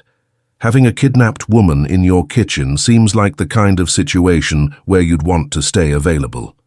Gabriel's blue eyes cut to her, sharp and cold. "You really do have an opinion about everything." He stood abruptly, his chair scraping against the tile. "I'm going to shower. Try not to destroy anything." Kate listened to his footsteps recede up the stairs, heard the distant sound of water running through the pipes. She sat in the silent kitchen, handcuffed to a chair with her shirt hanging open, and took stock of her situation. The chair wasn't bolted to the floor. If she could tip it sideways, maybe she could. She threw her weight to the left. The chair crashed to the tile with a bang that echoed through the entire house. Kate hit the floor hard, the impact jarring through her shoulder and hip, her cuffed hands trapped awkwardly beneath her. Footsteps thundered down the stairs. Gabriel burst into the kitchen doorway wearing nothing but a towel wrapped around his waist, water streaming from his dark hair, his blue eyes wide with alarm. He took in the scene. Kate sprawled on the floor, the overturned chair, the determined expression on her face, and let out a sound that was half laugh, half groan. He crossed the room in 3 quick strides and dropped to his knees beside her. "Christ, Kate, Even handcuffed, you managed to cause chaos." He righted the chair with one hand and unlocked the cuffs with a small key. Kate rubbed her reddened wrists, glaring up at him through tangled hair. Her voice came out sharper than she intended. "You came running down here in a towel?" Gabriel's eyebrow arched, a hint of that familiar edge returning despite the tension. "I heard a crash. I ran. Forgive me for not getting dressed first." His voice dropped. "Though I notice you seem more bothered by my towel than by anything else that's happened this morning." Kate held up her wrists, the skin red and chafed from the metal. "You hurt me." Gabriel reached up and touched the cut on his neck, which was still seeping blood, his fingers coming away red. "I'd say we're even." He stood, offering her his hand. Kate ignored it and pushed herself to her feet on her own, wincing as her injured ankle protested. Gabriel's expression hardened, all traces of teasing vanishing. "Go upstairs. There are clothes in the closet. Get dressed. I'm going to show you around the island." Kate let out a bitter laugh. "So now I'm getting a tour? Like I'm actually a guest here?" Gabriel's voice went cold, serious, the kind of serious that made Kate's instincts scream. "Get dressed. Be back down here in 5 minutes." He held her gaze, and she saw something flickering in those blue depths, something that looked almost like worry. "We might not have much time."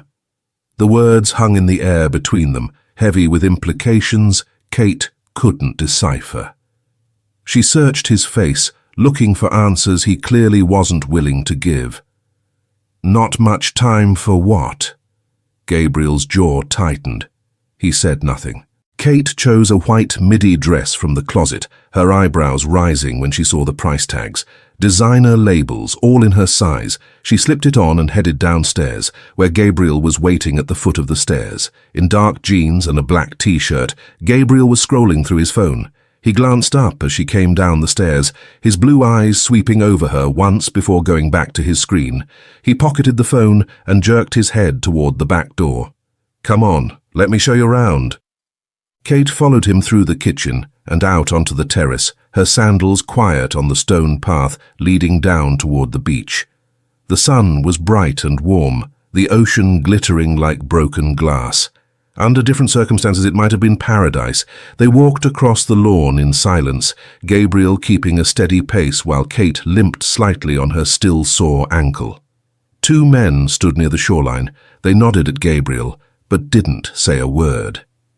Gabriel stopped near a small dock where a sleek speedboat rocked gently in the water. He nodded toward it, his mouth quirking slightly. "That's the boat you wanted the keys to earlier.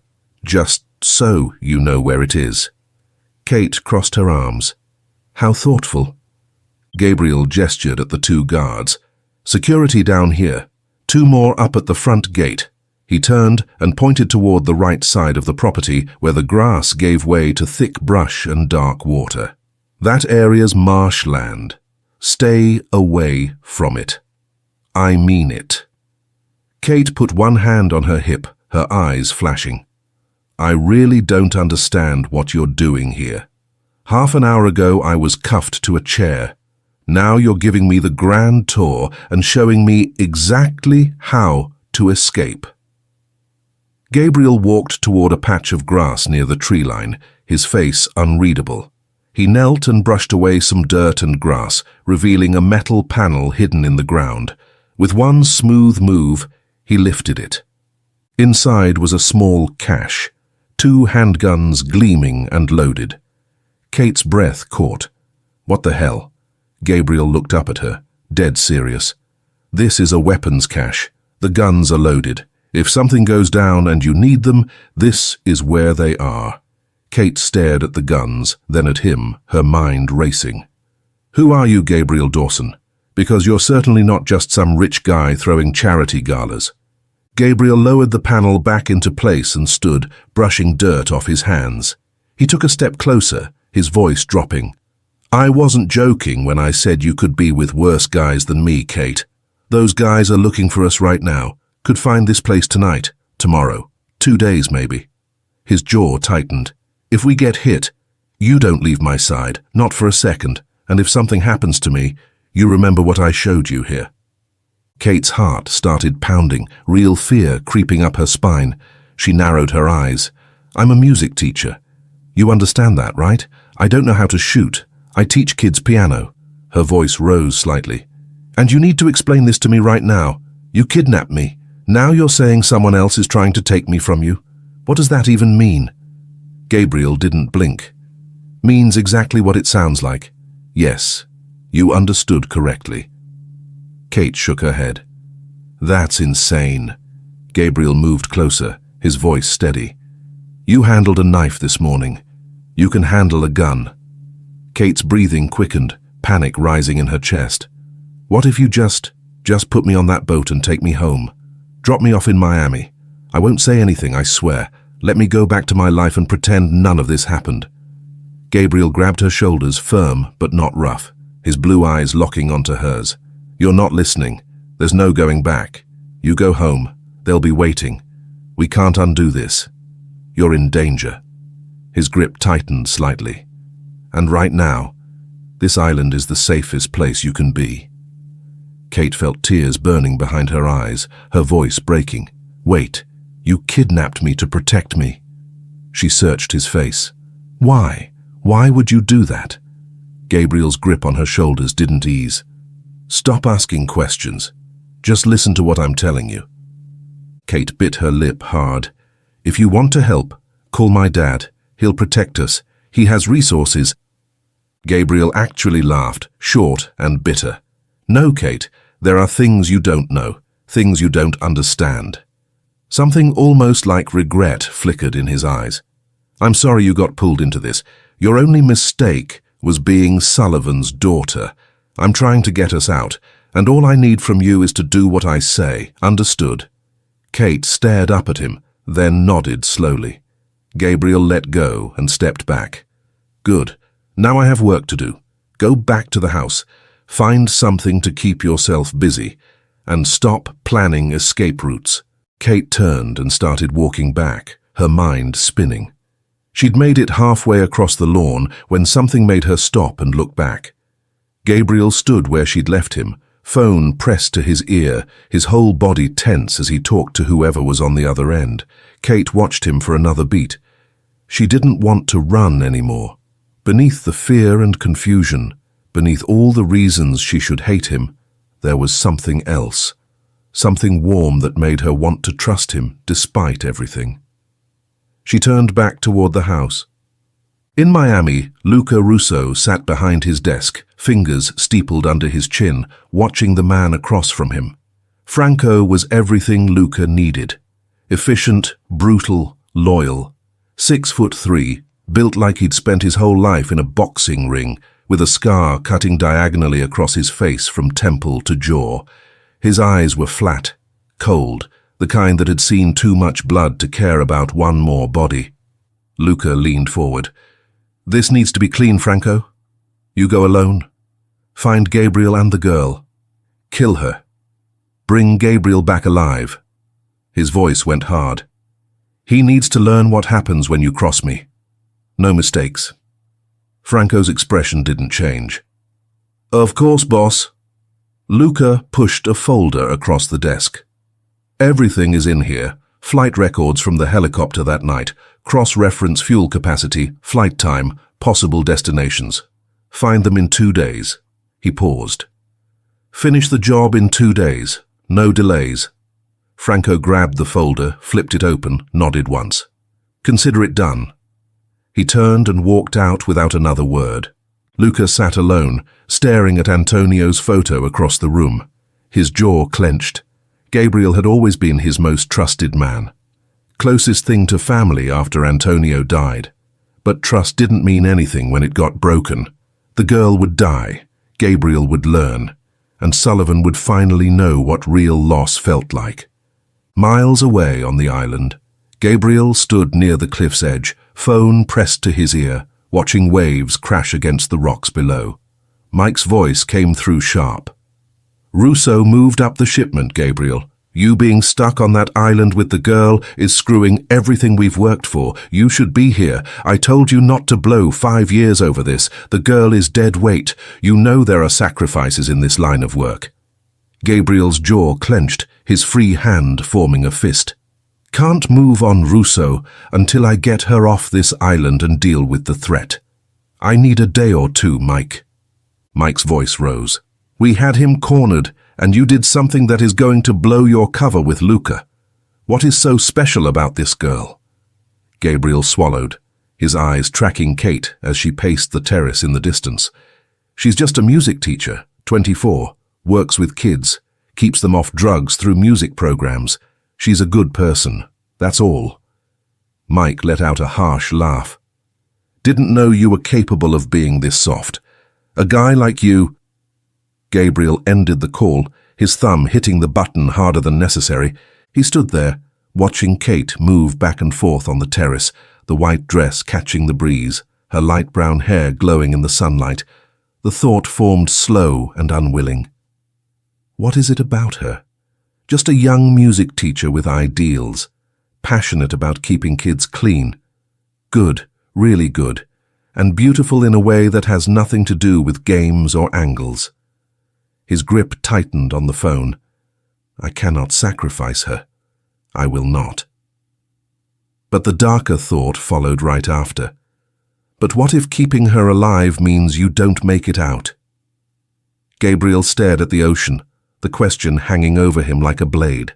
The late afternoon light filtered through the tall windows as Gabriel pushed open the front door, his body still wound tight from the calls he'd made, the lies he'd told, the time he'd bought them that was already running out. And then he heard it. Music. Piano. Notes spilling through the house like water finding its way downhill, a melody that ached as much as it burned, the kind of sound that made you hold your breath without realizing it. Gabriel moved silently through the hallway, his footsteps swallowed by the polished hardwood. He reached the doorway of the living room and stopped. Kate sat at the grand piano, her back to him, her light brown hair catching the last of the golden light.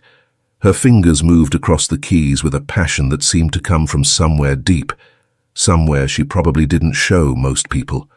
The piece was complex, beautiful and devastating, the kind of music that said things words couldn't touch. Gabriel lowered himself into a chair by the wall, careful not to make a sound. He watched her shoulders rise and fall with each phrase, watched her fingers dance across the ivory with a confidence he hadn't expected, watched her become someone entirely different from the woman who'd pressed a knife to his throat that morning. She's something else. The thought slipped through before he could stop it. He shoved it aside. The final notes hung in the air like a held breath. Kate's hands lifted slowly from the keys, and then she turned. Her green eyes flew wide. She jumped from the bench, one hand pressing against her chest. God, how long have you been sitting there? Gabriel didn't move from his chair. Long enough to be impressed. Color crept up her cheeks. She ducked her head, fingers brushing a strand of hair behind her ear, that nervous gesture he was starting to recognize. You shouldn't sneak up on people. And you shouldn't play like that if you don't want someone listening. She nodded toward the piano. What's that doing here anyway? You play? Gabriel gave a half shrug. Came with the place. I mess around on it sometimes. I come out here once a year, maybe a few days. His voice dropped lower. Only place in the world where nobody knows where I am.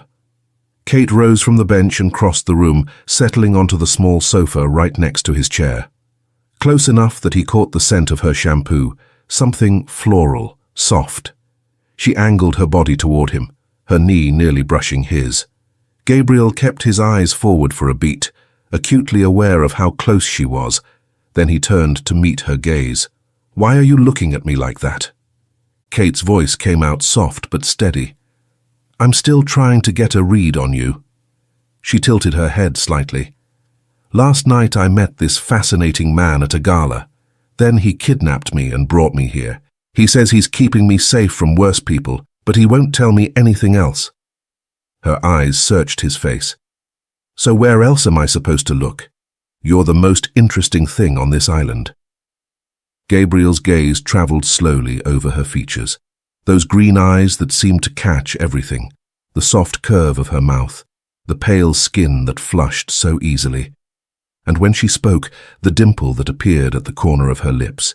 It made her look younger, sweeter, turned her striking beauty into something almost innocent. He watched her tilt her head to one side. "Can I trust you, Gabriel?" His voice came out harder than he meant it to. "You shouldn't trust anyone, Kate, including me."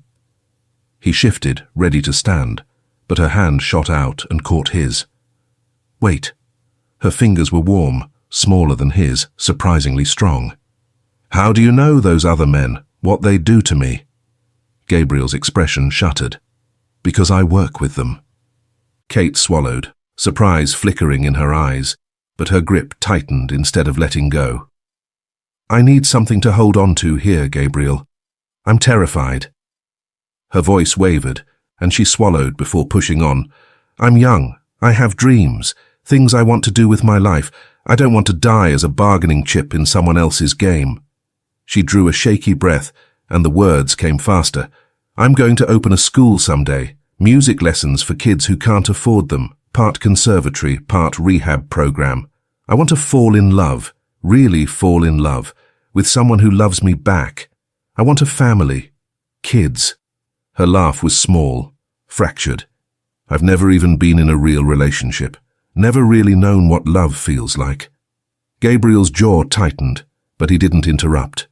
"I have compositions I never finished. Maybe learning tango wouldn't be such a bad idea. I kept thinking about that at the gala last night." Her eyes found his. "The way you held me when we danced. I liked it." She paused, and when she spoke again, her voice had dropped to barely a whisper. "I want a full life, Gabriel. Tell me I'm not going to die as someone's pawn, even if you have to lie. Just say it. I need something to believe in right now."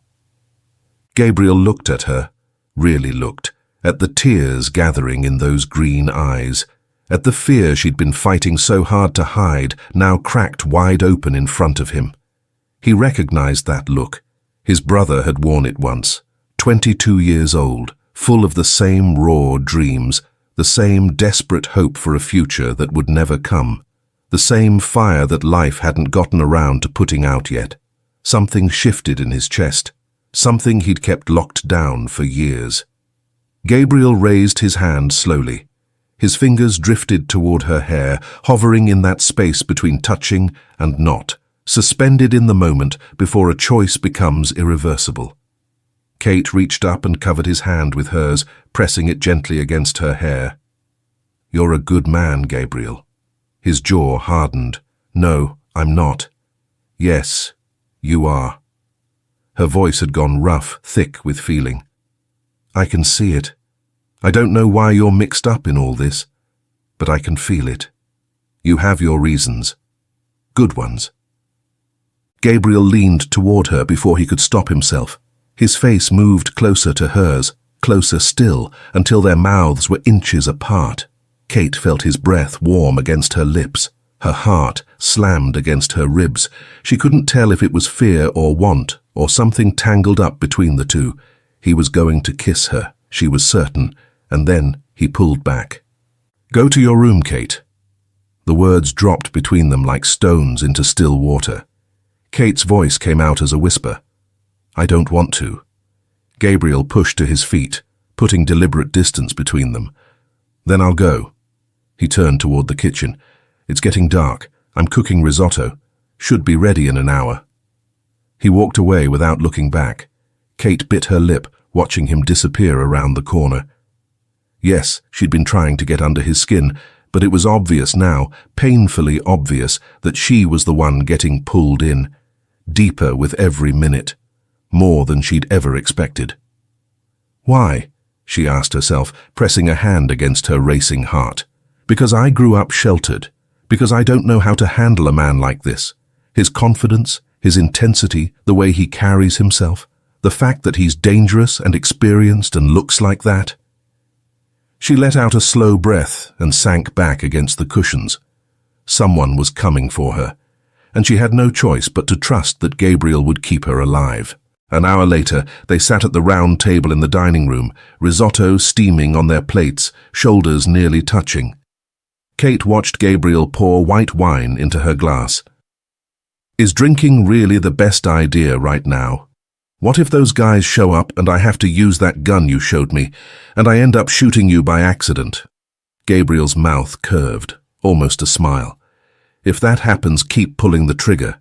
Unload the rest of the clip on whoever's still standing. His eyes met hers. Clear? Kate pressed her lips together.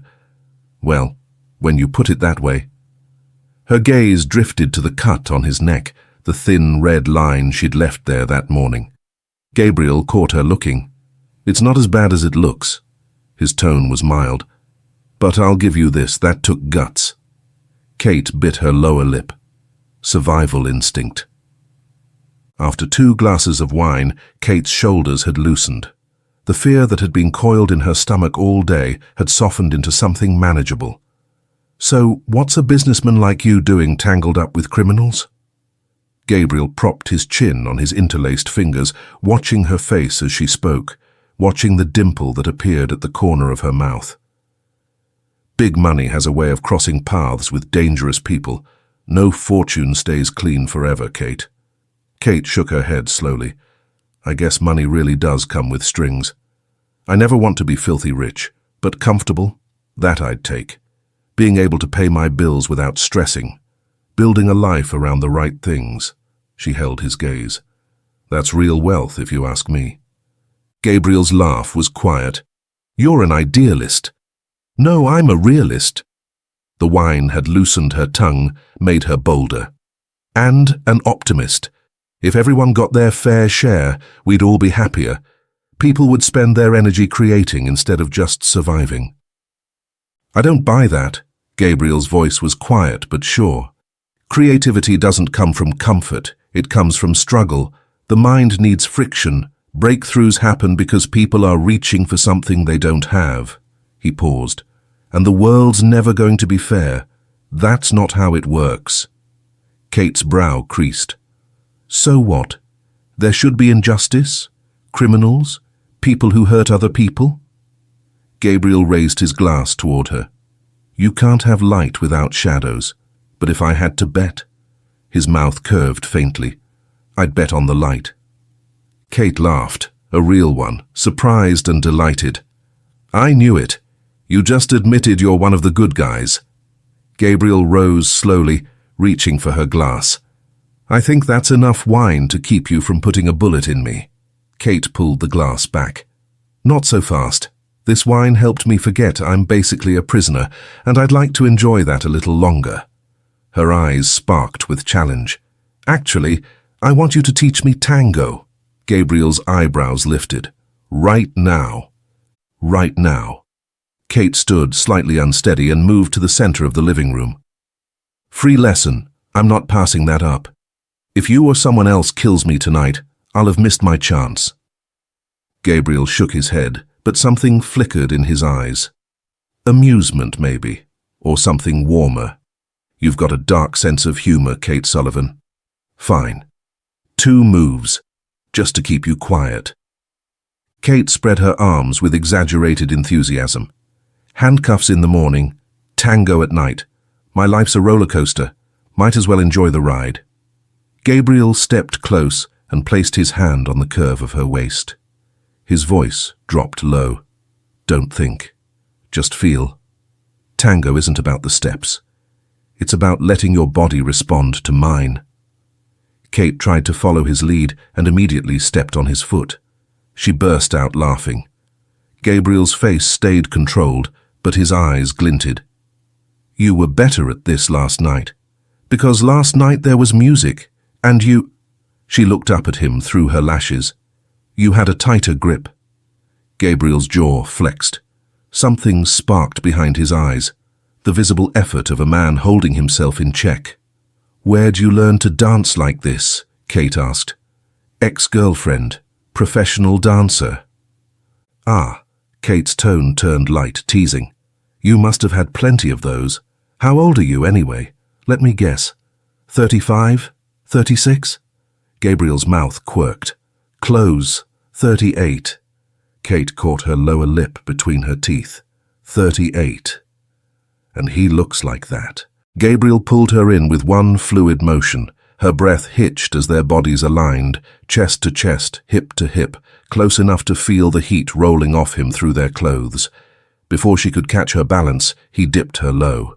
One arm braced her back, while the other slid from her thigh upward, guiding her through the movement. Her leg grazed his as he lifted her, close enough that his breath ghosted across her cheek. He didn't say a word. His hands told her exactly where to go, and her body followed without question. Gabriel brought her up slowly, controlled, their bodies pressed flush. Kate's breathing had gone fast and shallow, her chest rising and falling against his. She stepped back suddenly. "I think that's enough for one night." She turned to go. Gabriel's hand shot out and caught her wrist. He turned her back to face him. His fingers rose slowly, tracing the curve of her bottom lip with aching gentleness. Kate's breath stopped. Her pulse roared in her ears. "This is it. He's going to—" A noise from outside shattered the moment. Voices, movement. The terrace door rattling as someone approached fast.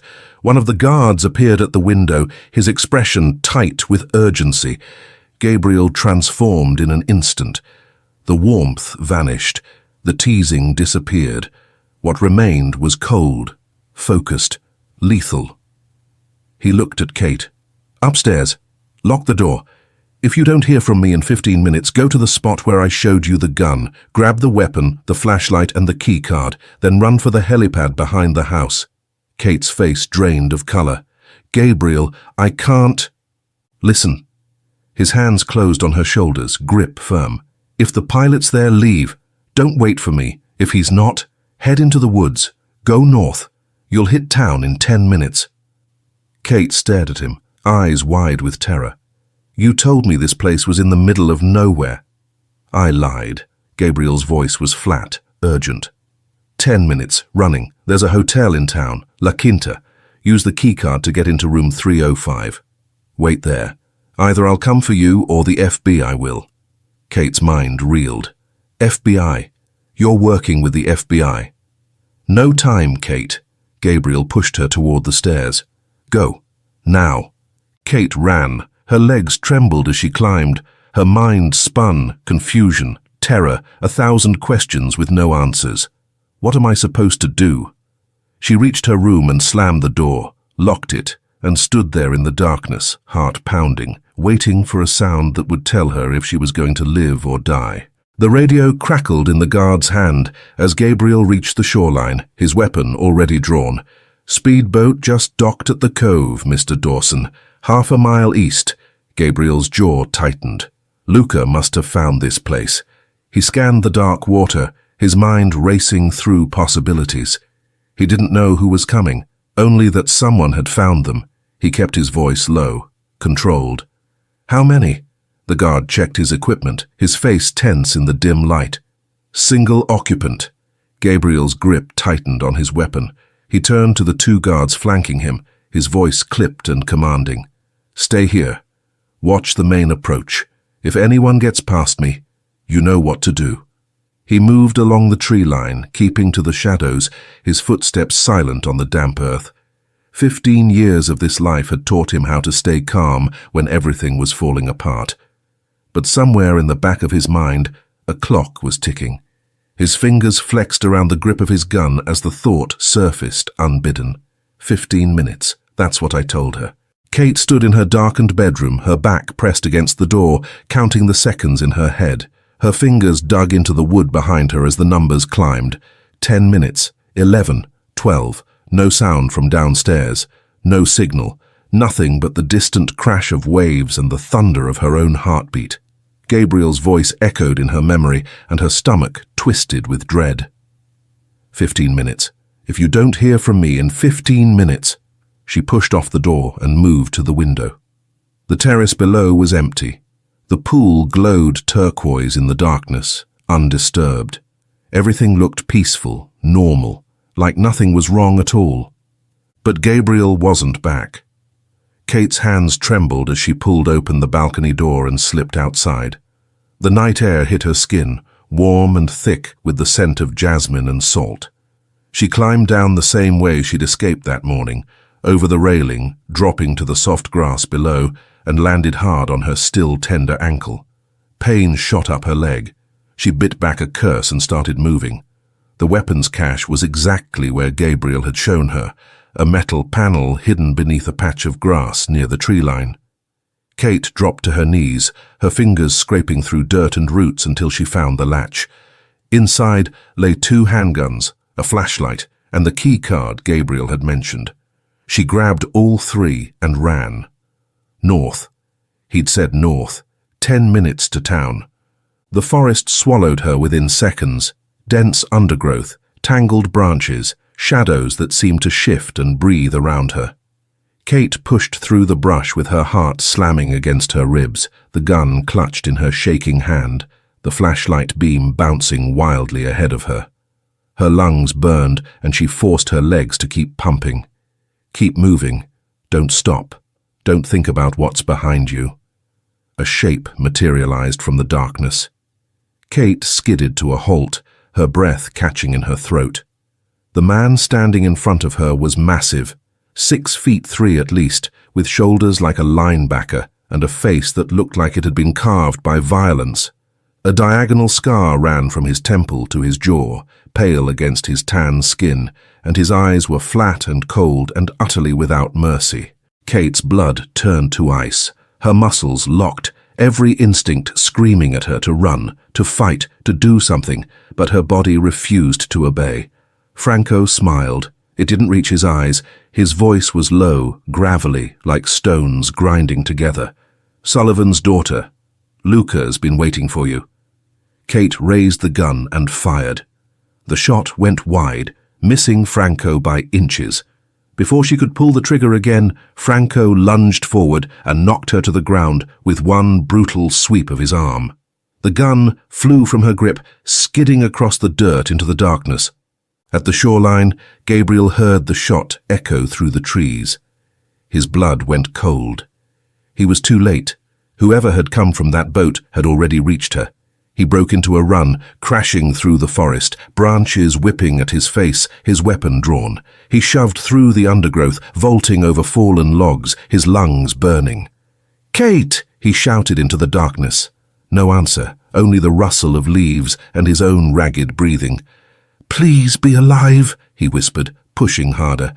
"Please be alive." Franco hauled Kate up by her hair, his arm wrapping around her throat, crushing her windpipe. His other hand clamped over her mouth before she could scream. A knife appeared in his grip, a wicked curved blade that caught the moonlight.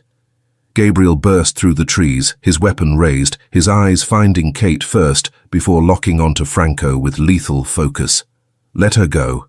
His voice cut through the darkness like a blade. Franco held Kate in front of him like a shield. His tone was almost conversational. "Dawson, Luca wants her dead. You know that." Gabriel's aim didn't waver. "I said let her go." "And then he wants you." Franco's smile widened. "Alive. He still trusts you, you know, thinks you're loyal." The knife pressed against Kate's throat, and she felt the cold bite of steel against her skin. "Let me finish the girl. You obviously can't do it yourself." Kate's heart hammered so hard she could barely breathe. Her eyes locked onto Gabriel's face, searching for reassurance, for a sign that he had a plan. But what she saw made her stomach drop. Gabriel lowered his weapon. "You're right." His voice was calm, measured, completely devoid of emotion. "But the girl's worth more alive. For now." Kate's blood went cold.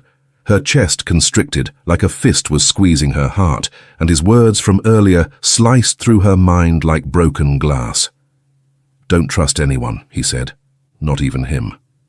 "Her father has a file Luca needs, buried," Gabriel continued, taking a slow step forward. "Sullivan won't cooperate unless he hears his daughter's voice. I've been working him, playing the long game. Kill her now, and we lose our leverage." Franco's grip on Kate loosened slightly. Doubt flickered across his scarred face. "Luca said to handle it." Gabriel spread his hands, the picture of reasonable negotiation. "Luca's plans change by the hour. You know that better than anyone." Another step closer. Call him. Confirm. I'll wait. Franco hesitated. Then his free hand reached into his pocket, pulling out a phone. The moment his eyes dropped to the screen, Gabriel moved. The shot was deafening, a single crack that split the night in two. Franco's shoulder exploded in a spray of red, and he staggered backward, releasing Kate as the knife clattered to the ground. Kate stumbled free, gasping for air, her legs barely holding her upright. Gabriel was already running toward her. "Kate!" Franco moved faster than a wounded man should have been able to move. His hand plunged into his jacket and came out with a second blade, and before Gabriel could react, the knife buried itself in his shoulder. Gabriel grunted, a sharp, pained sound, but didn't go down. Kate didn't think. She just acted. Her foot connected with Franco's face in a kick that carried every ounce of fear and rage she'd been holding inside her. The impact jarred through her leg, but Franco dropped like a stone, his head cracking against a tree root as he fell. He didn't get back up. Gabriel stared at her, his hand pressed against his bleeding shoulder, something between shock and admiration flickering in his eyes. "I was right about the fire inside you." His breath came ragged, but his mouth curved faintly. There's a hell of a lot of trouble hiding under that innocent face. Kate's legs were shaking so badly she could barely stand. "Is he out cold? Won't be for long." Gabriel pulled out his phone, dialing quickly. His voice was clipped when the line connected. "North side of the property. Franco's down. Deal with him. I want him out until noon tomorrow." He ended the call and grabbed Franco's phone from the ground, his movements sharp despite the blood soaking through his shirt. He looked at Kate, and his voice dropped to something urgent. "Lie down." "What?" "On the ground. Now." He was already smearing blood from his wound across his fingers. "Play dead." Kate's mind raced, but she obeyed, lowering herself to the forest floor, arranging her limbs at awkward angles, letting her eyes go blank and unfocused. Gabriel crouched beside her and pressed his bloody hand against her chest, her throat, her face, painting her with crimson. Then he raised the phone and took a picture. His thumbs moved across the screen, typing rapidly. Kate held her breath, not daring to move, as Gabriel sent the message and waited. Seconds crawled by like hours. The phone buzzed. Gabriel read the response, and something in his expression shifted, relief, maybe, or grim satisfaction. "We're clear." He helped Kate to her feet, his grip strong despite his injury. "Luca thinks you're dead. We just bought ourselves some time." Kate wiped the blood from her face with trembling hands. "What did you tell him?" "That the job's done. That Franco and I are heading to the port." Gabriel grabbed her arm and started moving. "We need to go. Now. The hotel. 10 minutes north. Can you run?" Kate nodded, even though her legs felt like water. They ran. The forest blurred around them, dark shapes and shadows, branches that clawed at their clothes, roots that threatened to send them sprawling. Gabriel led the way, despite the knife wound still seeping blood through his shirt, his pace relentless, his breathing harsh but controlled. "The shipment," he said between strides, his voice low and urgent. "Tonight, Luca Russo will be at the port in 4 hours. The FBI's only chance to take him down." He ducked under a low branch, pulling Kate with him. "I was supposed to be there, but I couldn't leave you unprotected." Kate's lungs burned, but she forced herself to keep moving. "Why does he want me dead?" "Your father put his son in prison. The kid died inside." Gabriel's jaw tightened. Revenge and pressure to make Sullivan bury the case, look the other way while the Russo family keeps operating. "And you?" Kate gasped out the words between breaths. "Who are you really?" Gabriel glanced at her, and for a moment his mask slipped, revealing something raw underneath, something that looked almost like pain. "A businessman who's spent 5 years getting close to Luca Russo so the FBI could bring him down." His voice dropped. That's all you need to know. The trees thinned ahead. Lights appeared in the distance, the warm glow of a small town emerging from the darkness. They'd made it. Gabriel slowed as they reached the edge of the forest, his hand finding Kate's and squeezing once. His voice came out rougher than before, strained. La Quinta Hotel, room 305. Stay close to me. Kate nodded, her fingers tightening around his. They crossed the quiet street and slipped into the hotel through a side entrance, Gabriel's keycard granting them access without questions. The hallway was empty, dimly lit, their footsteps muffled by worn carpet. Room 305 was at the end. Gabriel swiped the card and pushed the door open, ushering Kate inside. The moment the door clicked shut behind them, Gabriel sagged against the wall, his hand pressing hard against his shoulder. Blood had soaked through his shirt, dark and spreading, and his jaw was clenched tight against the pain he'd been hiding during their run through the forest. Kate moved toward him, her eyes wide. "Gabriel, I'm fine." He pushed off the wall, but she caught the slight waver in his stance, the way his breathing had gone shallow. "It's not as bad as it looks." Kate stared at him, at the blood on his shirt, at the pallor creeping into his face, at the man who'd taken a knife for her and kept running anyway. 3 hours, Gabriel said, meeting her eyes. "Helicopter comes in 3 hours, and then this ends." He moved toward the bathroom, one hand braced against the wall for balance. Kate watched him go, her heart still pounding, her hands still stained with his blood. 3 hours. 3 hours until the helicopter, 3 hours until the port, 3 hours to figure out if the man she was starting to trust, starting to feel something for, would make it through the night. And somewhere out there, Luca Russo was waiting. The hotel room was small and cramped, with faded wallpaper and a single window overlooking the quiet street below. Gabriel made it 3 steps inside before his legs gave out, and he collapsed onto the worn armchair near the bed, his hand pressed hard against his bleeding shoulder. Kate's eyes went wide. "Oh my God, you're losing blood." She moved fast, grabbing a towel from the bathroom, running it under hot water, rushing back to kneel beside him. Her hands were shaking, but her movements were sure as she peeled back his blood-soaked shirt and pressed the warm cloth against the wound. Gabriel hissed through his teeth but didn't pull away. His free hand found his phone and he lifted it to his ear. "Mike." His voice came out strained but controlled. "The girl's with me. Our location's been compromised. I'm coming to the port. Start the clock." He paused, listening. "Russo will be there at 3 a.m. I'll be ready." He ended the call and let the phone drop onto the armrest, his head falling back against the chair as Kate continued to clean the wound with careful, methodical strokes. "Helicopter will be here in 3 hours, Gabriel said, his eyes finding hers.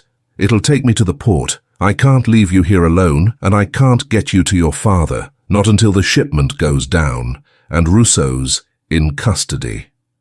His jaw tightened. "You're coming with me."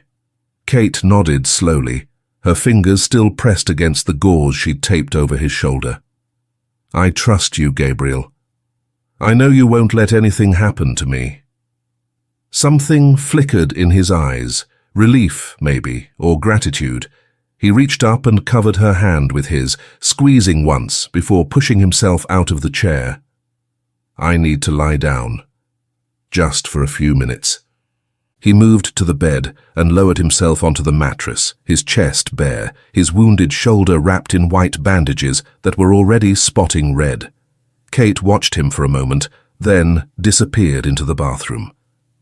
The shower ran for 10 minutes. When Kate emerged, she was wrapped in a towel, her damp hair clinging to her shoulders.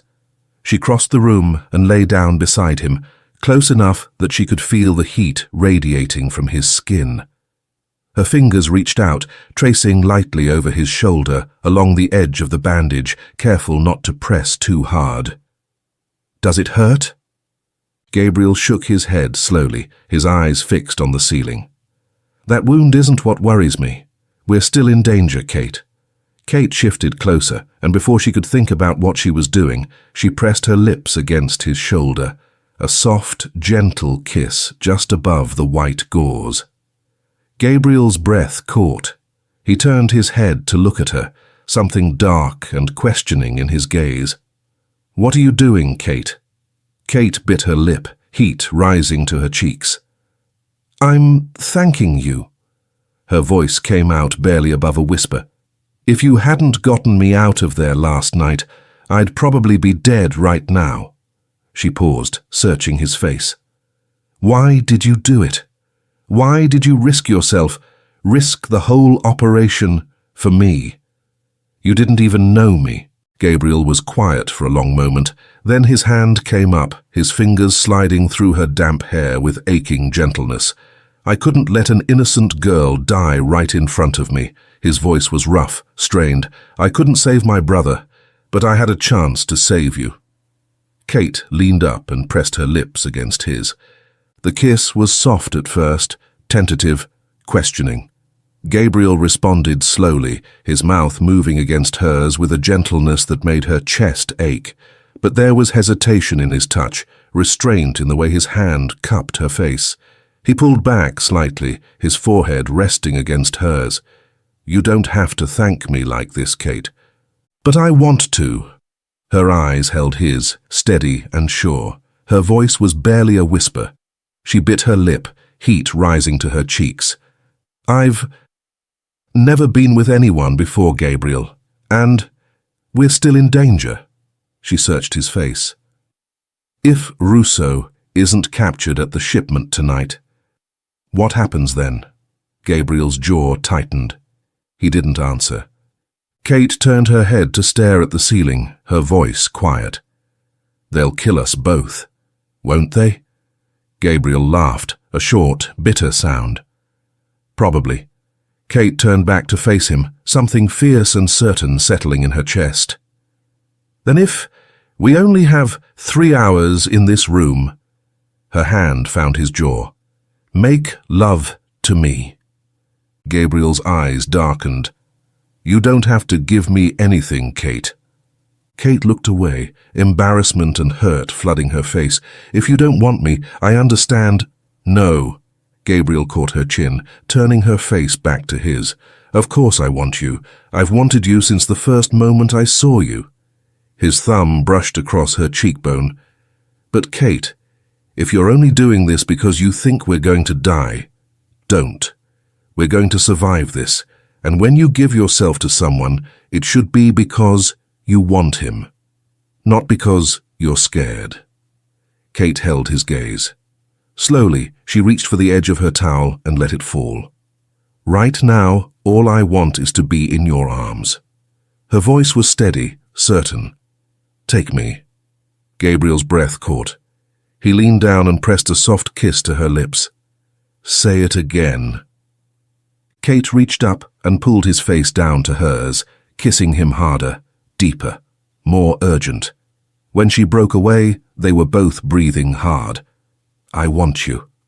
Her voice came out breathless. "Right here. Right now." Gabriel moved in one fluid motion, rolling her beneath him, his body covering hers. His mouth found her neck, trailing hot kisses down to her collarbone, while his hands slid beneath the towel, pushing it aside. Kate's back arched off the mattress, a soft moan escaping her lips. Gabriel's mouth traveled lower, across her collarbone, down to the swell of her breast. His tongue circled her body, slow and deliberate, and Kate cried out, her fingers tangling in his hair. His hands explored every inch of her, her ribs, her waist, the curve of her hip, while his mouth continued its slow descent down her stomach.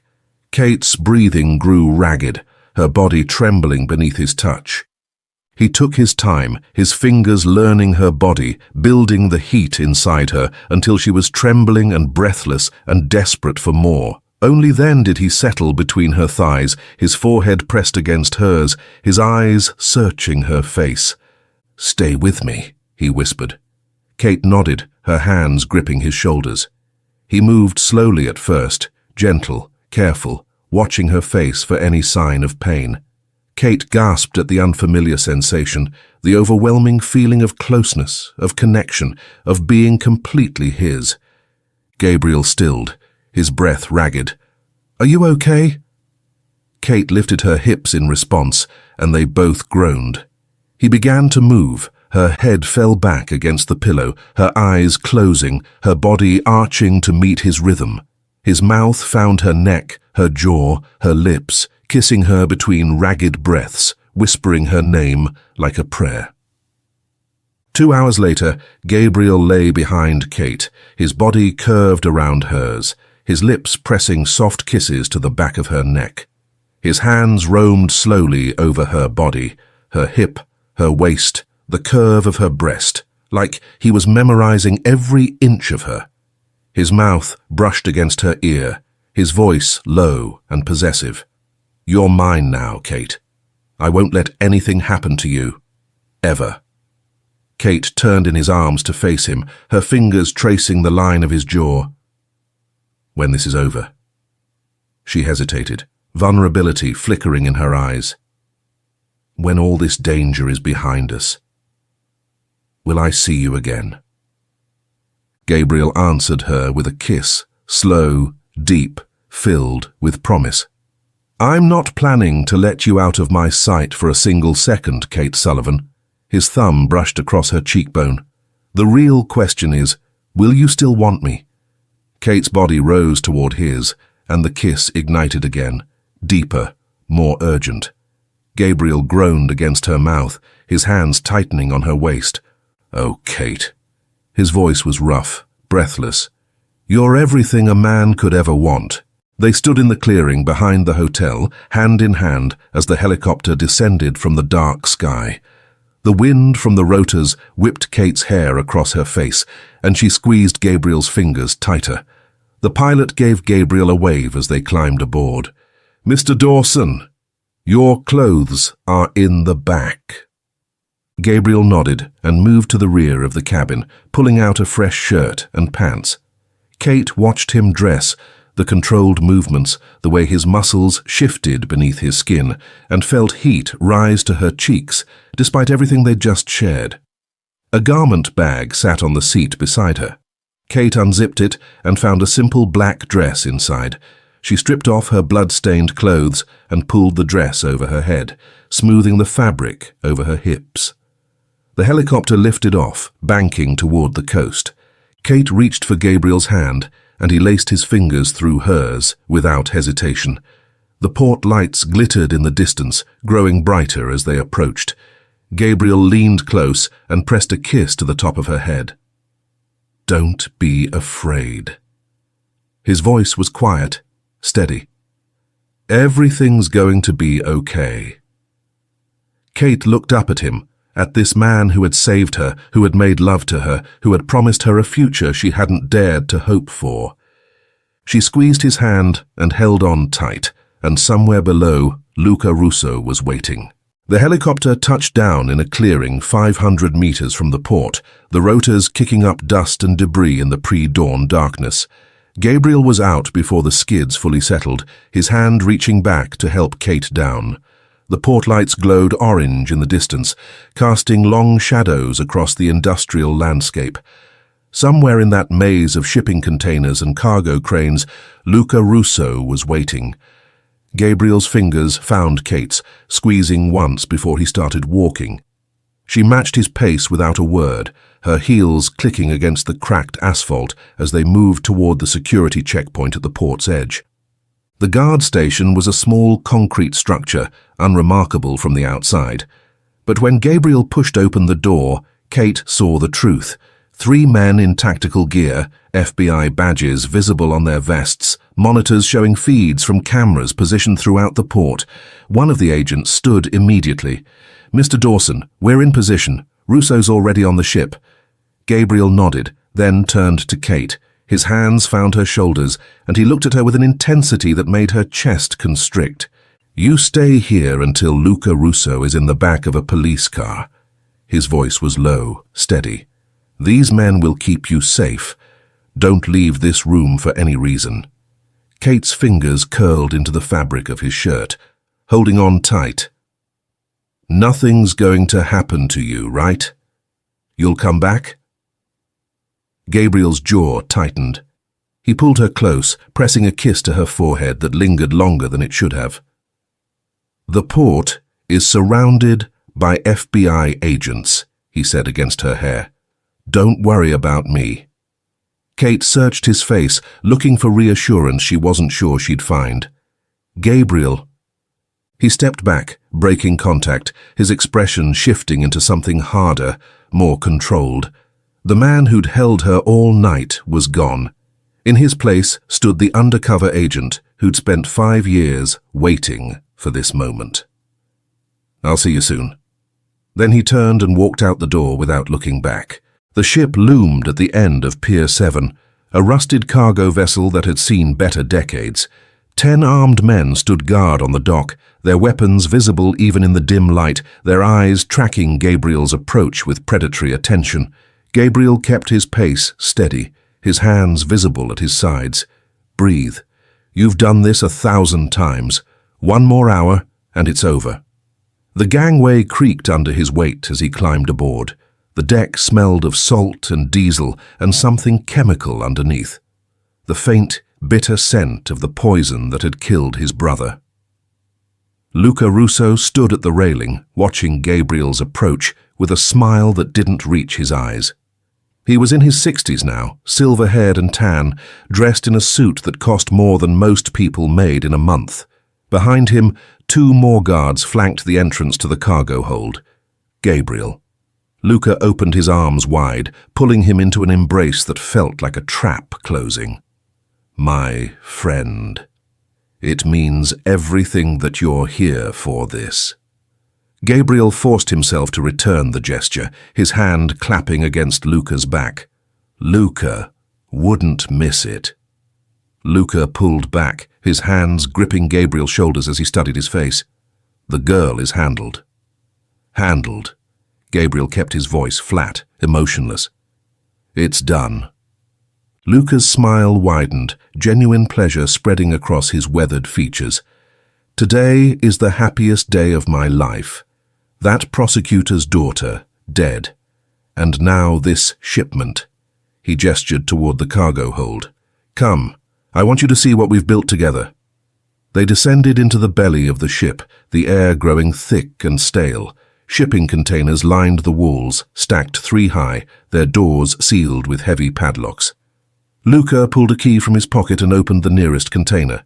Inside, wooden pallets stretched back into the darkness, each one stacked with cardboard boxes marked with pharmaceutical logos. "This operation is the most important partnership I've built in years," Luca said, reaching for a box. "If this first shipment fails, everything falls apart." He pulled out a knife and sliced through the tape, revealing rows of pill bottles inside. "But it won't fail, because I have you." Gabriel watched as Luca opened one of the bottles, shaking white capsules into his palm. Fentanyl, the same poison that had stopped Nate's heart 5 years ago. This is what killed him. This is what's killing thousands of kids just like him. And this man is smiling about it. Fury burned hot behind Gabriel's ribs, but he kept his expression neutral, his hands steady at his sides. Luca gestured to one of his men, a stocky enforcer with a shaved head and dead eyes. The man opened a capsule, sniffed the powder inside, then touched a finger to his tongue. After a moment, he nodded. "Pure." Luca rubbed his hands together, satisfaction radiating from every pore. "Get the crew ready. I want this entire shipment unloaded within the hour." He turned to Gabriel as they climbed back up to the deck, the morning light just beginning to streak across the horizon. "You made this happen, Gabriel. You arranged the captain, the route, the distribution network." Luca clapped a hand on his shoulder. "This shipment is my future, and you're the man I trust most in the world." Gabriel's stomach turned, nausea rolling through him in waves. 5 years of playing this role, 5 years of watching men like Luca destroy families, end lives, profit from misery. And through it all, he'd smiled and nodded and pretended to be one of them. 1 more hour. Just hold it together for 1 more hour. They stepped onto the deck, and Luca stopped suddenly, his head tilting to one side. "Where's Franco?" Gabriel's heart stuttered. He forced his expression to remain blank.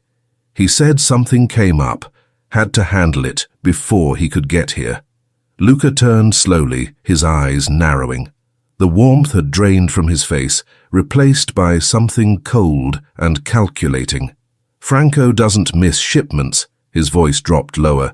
"Franco follows orders, my orders." Gabriel met his gaze without flinching. "I'm just telling you what he told me." Silence stretched between them, heavy and suffocating. Luca's hand moved to his belt, resting on the grip of the pistol holstered there. "You didn't kill the girl." It wasn't a question. "Did you, Gabriel?" Gabriel's jaw tightened. He didn't answer. Luca drew the weapon, the barrel leveling at Gabriel's chest. Around them, the guards shifted, hands moving to their own guns, tension crackling through the air like static electricity. "What did you do to Franco?" Luca's voice was soft now, almost gentle, the voice of a man who'd ordered countless deaths and would order countless more. Gabriel took a step forward, his hands still at his sides. "He's alive, but he won't be causing problems anymore." Luca laughed, a short, bitter sound. "You think you can betray me and walk away, after everything I've given you?" The gun didn't waver. "I trusted you like a son, Gabriel. And you stabbed me in the back for some prosecutor's daughter?" This was never about the girl. The words came out steady, controlled. Gabriel met Luca's eyes without fear, without hesitation. "I've known you for 5 years, Luca said, his finger tightening on the trigger. "We've built an empire together. Why? Why would you throw it all away?" Gabriel smiled, a cold, hard expression that held no warmth at all. "Because my brother died from your fentanyl." His voice dropped to barely above a whisper. "I've been waiting 5 years for this moment, Luca. 5 years of pretending to be your friend. 5 years of watching you destroy lives while I gathered evidence." His smile widened. "And now it's over." The port exploded into chaos. FBI agents emerged from every shadow, every container, every hidden position around the dock. Shouts of "FBI, don't move!" echoed across the water as tactical teams swarmed the ship, weapons raised, flashlights cutting through the dawn. Luca's face contorted with rage. He spun toward Gabriel, the gun rising. "Traitor!" The shot cracked through the air. Gabriel felt the impact before he heard it, a sledgehammer blow to his abdomen that drove the breath from his lungs. He staggered backward, his hand pressing against the wound as warm blood seeped through his fingers. Return fire erupted from every direction. Luca jerked twice as bullets found their mark, his body crumpling to the deck in a heap of expensive fabric and spreading crimson. Gabriel's legs gave out. He hit the metal deck hard, his vision graying at the edges, the sounds of the raid fading to a distant roar in his ears. "Kate. I promised her I'd come back." He tried to push himself up, but his arms wouldn't cooperate. The world tilted sideways, the morning sky spinning above him like a carousel. Then there were hands on him, voices shouting for a medic, pressure against the wound that sent white-hot agony tearing through his body. The last thing he heard before the darkness took him was the wail of approaching sirens. Kate burst through the door of the guard station the moment she heard the gunshots. One of the FBI agents tried to grab her arm. "Ma'am, you need to stay." She twisted free and ran. The port was swarming with activity, agents in tactical gear, handcuffed men being led toward waiting vehicles, the flash of emergency lights painting everything in strobing red and blue. Kate pushed through the chaos, her heart hammering so hard she could barely breathe. "Where is he? Where is he?" She saw the stretcher being carried down the gangway and her legs nearly buckled. Gabriel lay motionless, his face ashen, his shirt soaked with blood. 2 paramedics worked over him as they moved toward the waiting ambulance, their voices sharp with urgency. Kate reached him just as they loaded the stretcher into the vehicle. Her hand found his, their fingers intertwining, and she felt the faintest squeeze in response. "I'm coming with you." Her voice broke on the words. "Gabriel, I'm right here." His eyes flickered open, unfocused and glazed with pain. "Go to your father." The words came out slurred, barely audible. "Don't worry about me." Kate shook her head, tears streaming down her face. "No. My father knows I'm alive. I need to know you'll be okay." She climbed into the ambulance, refusing to release his hand. The paramedic started to object, but something in her expression must have stopped him. The doors slammed shut. The sirens started wailing. Kate leaned close, her forehead pressed against Gabriel's temple, her tears falling onto his cheek. "Don't you dare leave me," she whispered. "You promised to protect me. You promised we'd have a future." Her grip on his hand tightened until her knuckles went white. "So don't you dare give up now." Gabriel's eyes found hers, and through the pain, through the haze of blood loss and shock, she saw something that looked like a smile. "Bossy," he murmured. "I like it." Then his eyes closed, and Kate held on tight as the ambulance screamed through the streets of Miami, carrying them toward whatever came next. 2 years later, Kate stood alone on the sidewalk, her eyes fixed on the sign above the entrance. The morning sun caught the silver letters, making them glow like something sacred. Nate Dawson Music School, for recovery, in memory of Gabriel's beloved brother. Her throat tightened around emotions she didn't try to hide. Tears pricked at her eyes, but she let them come. This building wasn't just brick and glass. It was the answer to a question she'd been asking since before she'd ever met Gabriel. How do you turn loss into something that heals instead of destroys? 2 years ago, she'd watched students slip away to addiction. 2 years ago, Gabriel had carried the weight of a brother he couldn't save. And now, standing in this quiet Miami morning, Kate understood that their grief had found each other for a reason. The front door opened. Soft piano notes drifted out into the street. Inside, a teenage girl sat at the keyboard, 17 years old, 3 months clean, playing her first melody since the day she'd nearly overdosed in a bathroom stall. Her fingers trembled over the keys, uncertain but determined. Kate pressed her hand against her chest, feeling her heart swell until it ached. This is what healing looks like. Footsteps approached from behind. Kate didn't turn around. She didn't need to. She felt Gabriel before she saw him, the warmth of his presence, the steadiness that had anchored her through the hardest years of her life. He stopped beside her, close enough that their shoulders touched. For a long moment, neither of them spoke. Gabriel's eyes were fixed on the sign, on his brother's name written in letters that would outlast them both. The darkness that had lived in his gaze for so long, the guilt, the rage, the grief that had driven him for 10 years, had softened into something quieter, something like peace. Kate reached for his hand. His fingers laced through hers without hesitation. "The new students finished registration," Gabriel said quietly. "I checked the paperwork this morning." A smile tugged at Kate's lips, despite the tears still blurring her vision. "You still can't stop yourself from checking everything twice." Gabriel shrugged, but his eyes were warm. "Old habits." He paused, his gaze returning to the building. "But this isn't a mission anymore, Kate. This is the promise I made to Nate." Kate turned to face him, her hand rising to rest against his chest. Beneath her palm, his heart beat steady and strong. The same heart that had stopped twice on the operating table 2 years ago, the same heart that now belonged entirely to her. "Nate would be proud," she said softly. "This school didn't come from your pain, Gabriel. It came from your love." Gabriel's jaw tightened. His eyes glistened, but he didn't look away. "I didn't know how to love before you." His voice came out, rough, strained.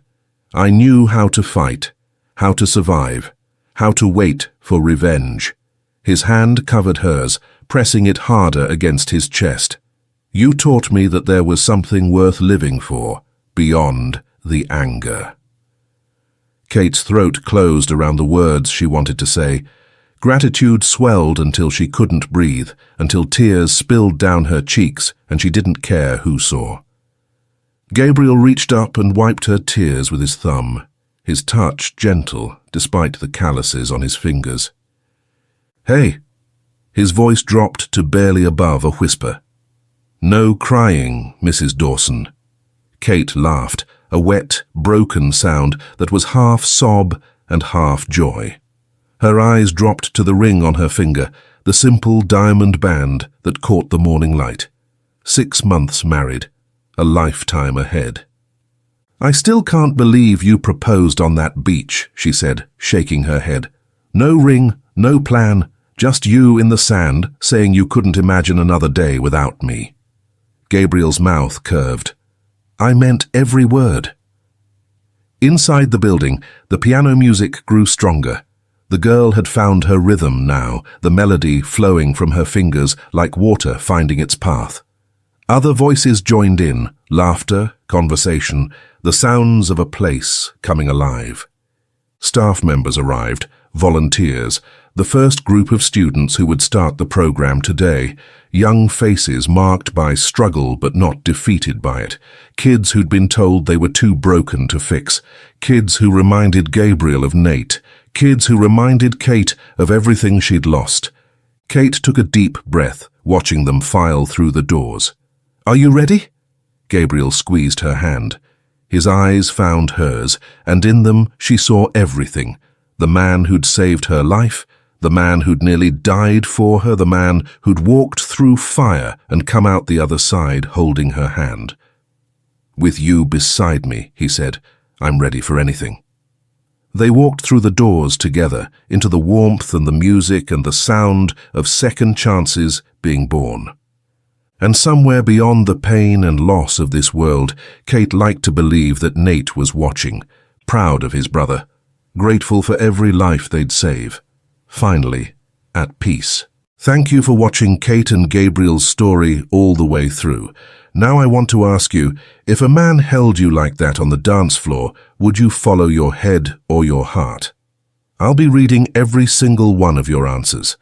And if this story made you feel something, fear, hope, that ache in your chest when love gets complicated, hit that like button and subscribe. Stories like this only happen when you're here with me.